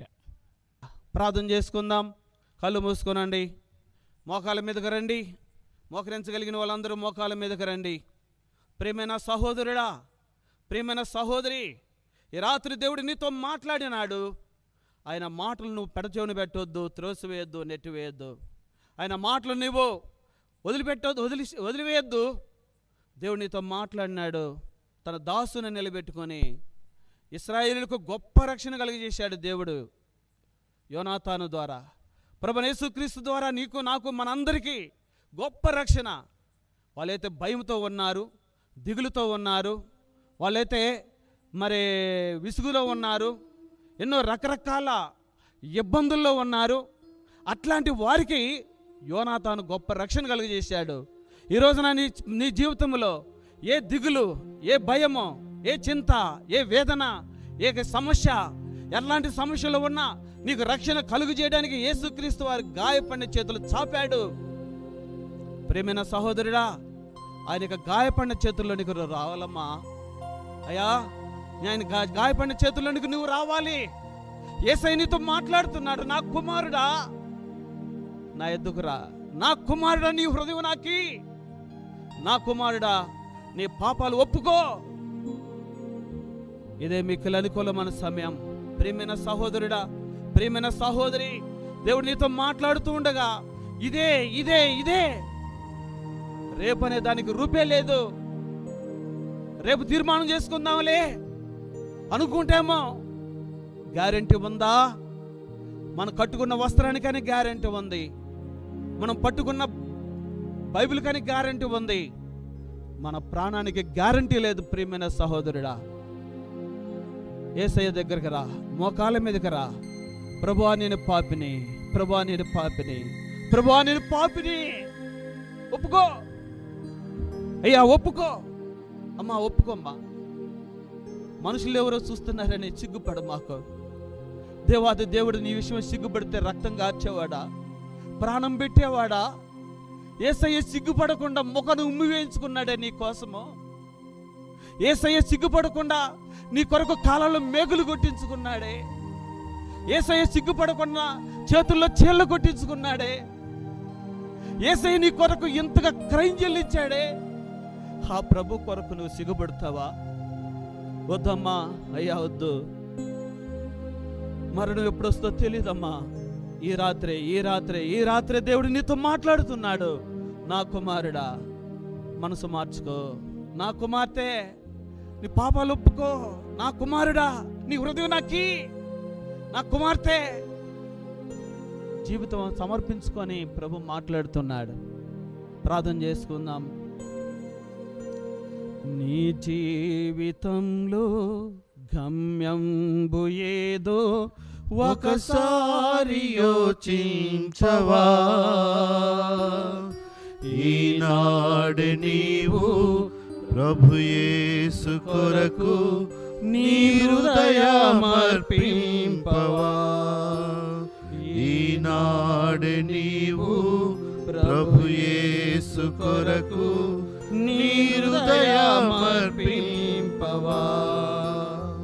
ప్రభు యేసు నిన్ను సంధించినాటి సమయంబు ఈనాడెగా. ప్రభు యేసు నిన్ను సంధించినట్టి సమయంబు ఈనాడెగా. నీ చోట నుండి ప్రభు యేసు లేక పోబోకుమో సోదరా. నీ చోట నుండి ప్రభు యేసు లేక పోబోకుమో సోదరి. నీ జీవితములో గమ్యంబు ఏదో ఒకసారి యోచింపవా. ఈనాడు నీవు ప్రభు యేసు కొరకు నీ హృదయమర్పింపవా. ఈనాడు నీవు ప్రభు యేసు కొరకు నీ హృదయమర్పింపవా. నీలోన తాను నివసింపగోరి దినమెల్ల చేజాచెను. నీలోన తాను నివసింపగోరి దినమెల్ల చేజాచెను. హృదయంపు తలుపు తెరువంగలేవా యేసు ప్రవేశింపను. హృదయంపు తలుపు తెరువంగలేవా యేసు ప్రవేశింపను. నీ జీవితములో గమ్యంబు ఏదో ఒకసారి యోచింపవా. ఈనాడు నీవు ప్రభు యేసు కొరకు నీ హృదయమర్పింపవా. ఈనాడు నీవు ప్రభు యేసు కొరకు నీ హృదయమర్పింపవా. ప్రార్థన చేసుకుందాం. ప్రేమగల తండ్రి, ఈ రాత్రి అందించిన నీ వాక్య భాగమును మీరు దీవించునైనా. అనేక మంది బిడ్డల హృదయాల్లో ముద్ర వేయబడినట్లు మీరే సహాయం చేయనైనా. చెప్పబడిన ఈ మాటలు అనేక మంది హృదయాల్లో భద్రం చేయబడినట్లు సహాయం చేయమని యేసు నామమున అడుగుచున్నాను తండ్రి. ప్రియమైన సహోదరుడా, సహోదరి, మౌనంగా ఉండండి, ప్రార్థన చేసుకునండి. యేసయ్యను హృదయంలో చేర్చుకోవడానికి నిరభ్యంతరముగా నీ హృదయాన్ని తెరవండి. యేసయ్య దగ్గర పాపాలు ఒప్పుకోనండి. ప్రభువా నేను పాపిని, ప్రభువా నేను పాపిని. ఒప్పుకోవడానికి ఇష్టపడుతున్నావా ప్రియమైన సహోదరుడా, ప్రియమైన సహోదరి? ఈ స్థలము దాటి పోకమునిపే ఆ పని నీలో జరగాలి. ప్రభు క్షమించుటకు సిద్ధమైన మనసు గలవాడు. ఒప్పుకున్న వారే క్షమిస్తాడు, ఒప్పుకోని వాళ్ళు క్షమించడు. ప్రభువా నేను పాపినయ్యా, నా పాపాలు క్షమించు. ఒక మాటను ఒప్పుకో. దేవుని బిడ్డగా చేపడతావమ్మా. ఈ రాత్రి నువ్వు పాపం ఒప్పుకుంటే నీ పేరు జీవగ్రంథంలో రాయబడుతుంది. ఈ రాత్రి నువ్వు పాపం ఒప్పుకుంటే పరలోక రాజ్య వారసురాలుగా చేపడతావు. ఒప్పుకుంటే క్షమించబడతావు. ఇక అన్నడు పాపం చేయనీడు, పరిశుద్ధాత్మ నిన్ను ఆవరిస్తాడు. ఆ పరిశుద్ధాత్మ పాపం చేయనీడు, పరిశుద్ధతలోనికి నడిపిస్తాడు. ప్రార్థన చేసుకుందాం. ఎవరైనా అన్నా ఈరోజు నేను యేసు ప్రభుని హృదయంలో చేర్చుకున్నాను, యేసు ప్రభుని నమ్ముకున్నాను, యేసయ్య ఎదుట నా పాపాలు ఒప్పుకున్నాను, నేను యేసయ్య బిడ్డగా నేను ఉండాలనుకుంటున్నాను అని ఎవరైనా తీర్మానం చేసుకుంటే మీ కుడి హస్తం కనిపించేట్లుగా తండ్రి మీకోసం ప్రార్థన చేస్తాం. ఎవరైనా ఇదే మీకు అనుకూలమైన సమయం, సిగ్గుపడొద్దమ్మా అయ్యా, సిగ్గుపడొద్దు. మీ కుడి హస్తం కనిపించేట్లుగా తండ్రి మీ వద్దకు మరి ఒక కాగితం వస్తుంది, దాని మీద మీరు పేరు అడ్రస్ రాసిస్తే మీకోసం ప్రార్థన చేస్తాం. ఎవరైనా ప్రియమైన సహోదరి దేవుడు నిన్ను జీవించను గాకమ్మా, ప్రియమైన సహోదరి దేవుడు నిన్ను జీవించను గాకమ్మా, ప్రియ యవన బిడ్డ దేవుడు నిన్ను దీవించను గాకయ్యా. ఇంకా ఎవరైనా చిన్నపిల్లరా, యవనస్తులు, పెద్దవారు, ఇంకా ఎవరైనా యేసయ్యకు హృదయం ఇవ్వడానికి నువ్వు సిద్ధంగా ఉంటే నేడే తీర్మానం చేసుకో. చెప్పలేమమ్మా, మరణం ఎప్పుడు వస్తుందో తెలియదయ్యా. పాపాలు ఒప్పుకో, యేసయ్య దగ్గర మనసు మార్చుకోవడానికి తీర్మానం చేసుకో. మారు మనసు పొందు, పాపాలు ఒప్పుకో, దేవుని బిడ్డకు కా, దేవుని రాజ్యపు వారసుడు కా, నరకానికి వద్దు. ఇంకా ఎవరైనా యేసయ్యకు హృదయం ఇచ్చేటట్లయితే మీ కొరకు ప్రార్థన చేస్తాం. మీ కుడి హస్తం కనిపించేట్లుగా తండ్రి మీ కొరకు ప్రార్థన చేస్తాం. ఇంకా ఎవరైనా కనిపించేట్లుగా, నీ కుడి హస్తం కనిపించేట్లుగా తండ్రి ప్రార్థన చేస్తాము. ప్రేమగల ప్రియ పరలోక తండ్రి, నమ్మకమైన మా ప్రభువా, పరిశుద్ధుడైన మా తండ్రి, నాయనా నీ అనాది కాల సంకల్పంలో అనేక మందిని మీరు రక్షించుకోవాలని మీరు ఏర్పాటు చేస్తున్న ఈ కూడికలను బట్టి నేను స్తుతిస్తున్నాం అయ్యా. ఈ యొక్క మెర్సీ స్కూల్ గ్రౌండ్లో నాయనా ఇట్లాంటి మీటింగ్స్ మేము కలిగి ఉండడానికి మీరిచ్చిన ఈ మంచి సదవకాశాన్ని బట్టి ఓ ప్రభువా మేము నిన్ను స్తుతిస్తున్నాం అయ్యా, ఘనపరుస్తున్నాం, ఆరాధిస్తున్నాం. దయగల తండ్రి, నిన్నటి దినాన దాసుని సాక్ష్యము వర్తమానం ఇచ్చిన నీ వందనాలు. నేడు దినమున నీ దాసును నిలబెట్టుకుని సాక్ష్యం ఇచ్చినందుకు, వర్తమానం ఇచ్చినందుకు వందనాలు అయ్యా. మా జీవితంలో మాకు అవసరమైన దాని గురించి మీరు బోధించారు. రక్షణ ఎంతో ప్రాముఖ్యమైనది. పాపాన్ని మానుకోవడం, పాపాలు ఒప్పుకోవడం, ఇదేనయ్యా రక్షణ. మరి పాపాలు మానుకొని పాపాలు ఒప్పుకున్న వారందరిని బట్టి నీ స్తోత్రం. ఇంకా ఎవరైతే ఒప్పుకోలేదో వారిని కూడా క్షమించయ్యా. పాపాలు ఒప్పుకోక మునిపే సైతాను మరణానికి తీసుకొని పోవాలని చూస్తాడు. అట్లాంటి స్థితి ఎవరికి రాకూడదని మా హృదయాల్లో ఆశ, కోరిక. మీరే సహాయం చేసి మీరే నడిపించాను. ఈ రాత్రి చెప్పబడిన ఈ మాటలు అనేక మంది బిడ్డల జీవితాల్లో మా ప్రభు ముద్ర వేయబడినట్లు మీరే సహాయం దయచేసి మీరే నడిపించవలసిందిగా నీ సన్నిధిలో ప్రార్థన చేస్తున్నాం. ఎంతమంది వచ్చారో వారందరిని దీవించము. ఎంతమంది అయితే తమ చేతులు ఎత్తి మా ప్రభా మరియు తమ యొక్క తీర్మానాన్ని వ్యక్తపరిచారో వారందరం చేతులు పట్టుకొని మీరు నిలబెట్టి వారిని బలపరచండి, ఆత్మీయంగా వరదలిచ్చేయండి ప్రభా. ఇక 2 దినాల మీటింగ్స్లో ఎంతమంది బిడ్డలైతే అయ్యా మరి ప్రయాసపడ్డారో, కష్టపడ్డారో అందరూ దీవించము అయ్యా. ఈ గ్రౌండ్ ఇచ్చిన మరి మా ప్రభా మరి యాజమాన్యం కొరకు ప్రార్థన చేస్తున్నాం. వారిని బట్టి కూడా వారి కుటుంబాలను కూడా దీవించము, బలపరచు, మీరే సహాయం చేయండి. గ్రౌండ్ ఇచ్చిన వారిని కూడా దీవించము. ఆ రీతిగా నాయన వచ్చిన సహోదర సహోదరులు, కందుకూరు నుండి వచ్చిన వారు, చుట్టుపక్కల గ్రామాల నుండి వచ్చిన వారిని బట్టి నీ స్తోత్రం. మార్కాపురం నుంచి కూడా నీ దాసులు మా మధ్య తీసుకొచ్చి నేను కొందనాలు. మళ్ళీ తిరిగి ప్రాణంలో కూడా సహాయం చేయండి. దయగల తండ్రి, వచ్చిన బిడ్డలందరిపై నీ కనుదృష్టి ఉంచు. ముందున్న సమయం కొరకు సిద్ధపరచము అయ్యా. చేయబడిన పరిచర్యను దీవించము. భవిష్యత్ దినాల్లో ఈ పరిచర్య నేల మీద ఆహారం ఏడిది చాలా దినములు తను కనబడునని సెలవిచ్చారు అయ్యా. చాలా దినంలో అయిన తర్వాత కనబడినట్లు మీరే సహాయం దయచేసి మీరే నడిపించమని విశ్వాసంతో సాతాను బంధిస్తూ నీకు వందనాలు, స్తోత్రాలు చెల్లిస్తూ మా ప్రభును మా ప్రియరక్షకుడైన యేసుక్రీస్తు యొక్క శ్రేష్టమైన నామం పేరిట స్తుతించి అడిగి వేడుకొనుచున్నాం తండ్రి.